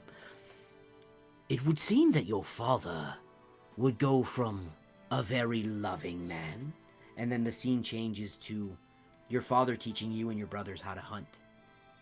It's one of your fondest memories. Your father's you guys miss so much, but he laughs. He's having he's having fun. To being so brutal. And then he goes to the memory where you get beaten. Like, it's fucking torn apart because you wanted to talk to a dwarf when you were a child. Tell me, Prey, is that normal in anyone else you've ever met? Or is it like your father was two different people as once? I suppose it is a bit odd. Typically laughing doesn't lead to bruises, but, I didn't think anything of it because I was what they call, sheltered. I guess now that you're pointing it out, it does seem a bit odd. Let me show you the truth, Prey. And it changes to a scene you've seen, well, not 100 times, you're not 100 years old, but you've seen every year. Fuck Welcome to you. Welcome to your holiday, Prey. Oh, yes. What you've dubbed Fuck Day. Now. Ray's death scene. He dreams about porn. What? Wait. He goes, now, Prey. There's something, I know you're sheltered. There's something called inbreeding. If you do it too much, your offspring will have very severe problems. But did you realize that your clan either had extremely intelligent or extremely strong people? Yes, you have demonic blood, but let me show you the truth, Prey. And then I'll dive deeper into that, and I will show you where to point your rage. So, Fuck Day, for Prey and his brothers, was celebrated outside of your father's tent. And then the chosen females would be brought into his tent, one at a time. But before that, your father would spend some time alone. Most guys thought it was getting himself psyched, getting himself ready, lots of stuff to do on Fuck Day. And Mr. Voice goes, let's take a peek behind the curtain, Prey. Oh no. Oh no. And he pulls you into the tent, and you see Yigard, your father, the one that you've seen laugh. And he's sitting at a chair, fully dressed, looking down. And he stands up, he cuts his hand, he squeezes it, and he touches the ground. And when he touches the ground, you see a circle. Kind of one, bleed for the children. You look at it and you go, that is an evil circle. And you see your father doing this, and you look at his face, and you can tell that he's sad. He is defeated. And Fuck Day is not as happy as he made it seem. Because out of the portal, you see red smoke and a cold chill hits you. And you see standing before your father a tiger-like being with two left hands. And he looks at him, shakes his hand, and as he shakes his hand, you see this tiger take your father's form, put a big grin on, and walk out as you see your father leave the back of the tent. And you hear Mr. Voice say, "Now, Prey, I'm going to teach you something about demons. That's a Rakshasa. Their shape changes, Prey. Every year on Fuck Day, to keep you safe and this land his, your father had to willingly give away his daughters to a different Rakshasa. And why is that?" He goes, "Well, you call him the Vulture Man. I call him Rakim Sang. I think it's time you've seen how many times he's influenced your visions, Prey." And he takes you to every dream that the Vulture Man has given you. All but one. When you see your tribe happy, when you see your tribe thriving, when you see your tribe fighting with you, they're Rakshasas. The one time they weren't, and that's the one Mr. Voice pauses on, he goes, was the first one you had where your family was being tortured in a grand hall. And he goes, "Don't look at them, Prey. Look ahead." What do you do? I'll look ahead, of course. When you look ahead, you remember this vision. You saw two large vulture eyes and a vulture's head. There's a shimmer, and it dissipates, and you see a large, like massive Rakshasa. And Mr. Voice goes, "Rakim Sang kept your father prisoner, Prey. Rakim Sang dictated your life to his wills and his whims. If you take his offer, you will be here with your family for eternity. What I ask you, I offer you the chance to return to Mr. Lepis. He wants to make you, how would you put it, hoppity. Erden and Boulder, they're all doing things because they want you back, Prey. All the Vulture has done is lied and deceived, and he is using you to destroy his mistake that laid in that cavern. I believe when Kay destroyed that sword, she unleashed whatever your father combated, and that is the Vulture Man's shame. What I offer you, Prey, is the powers you have and more. All I ask is the devotion you gave him. Give it to me willingly. Let me take Rakim, the king of Rakshasas, and make him my bitch. Let me use him as he used you. All I need from you, Invitus Preda, son of Yigurd, the demon knight of the Crimson Capital, is your permission to do so. You are his last follower. Damn him to servitude, and I will grant your family the most glorious of afterlife that they deserve. What say you, Invitus Preda?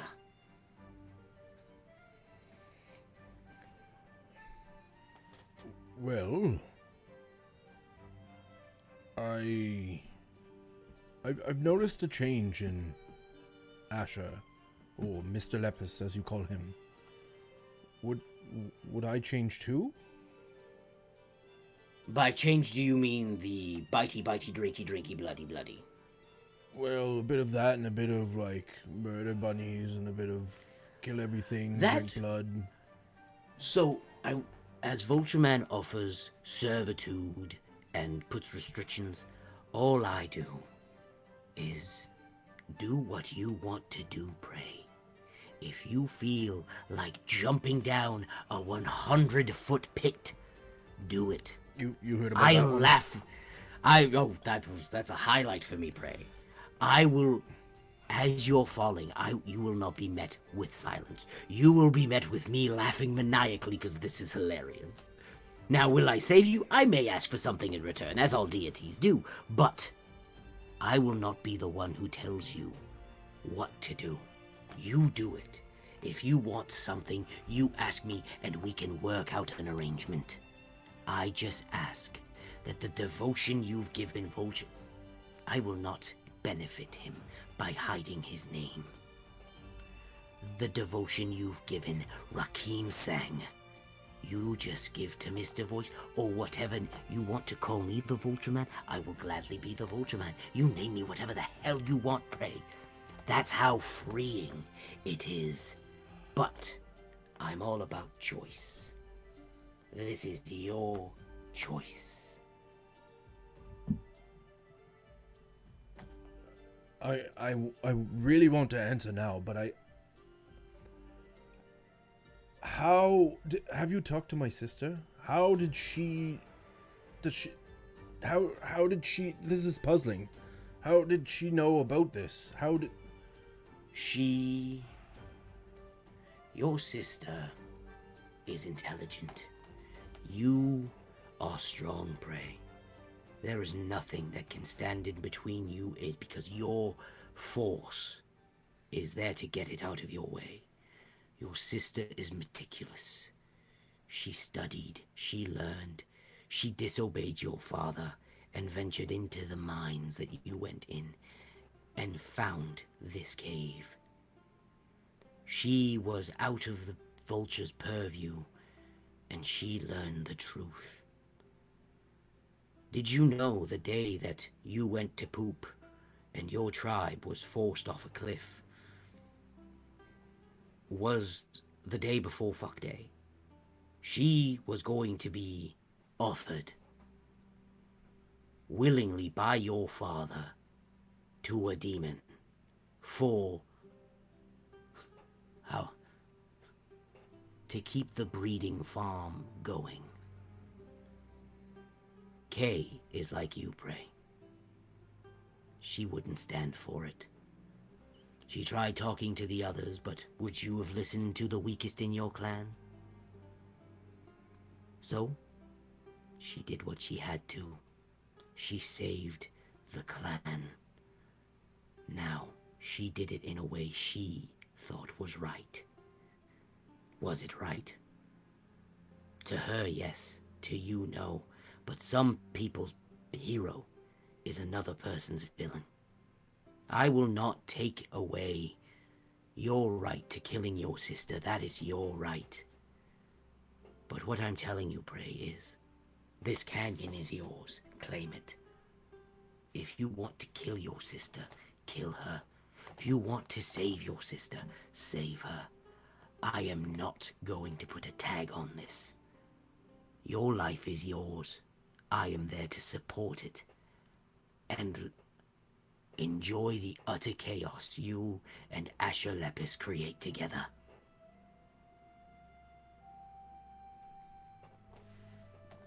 So be it.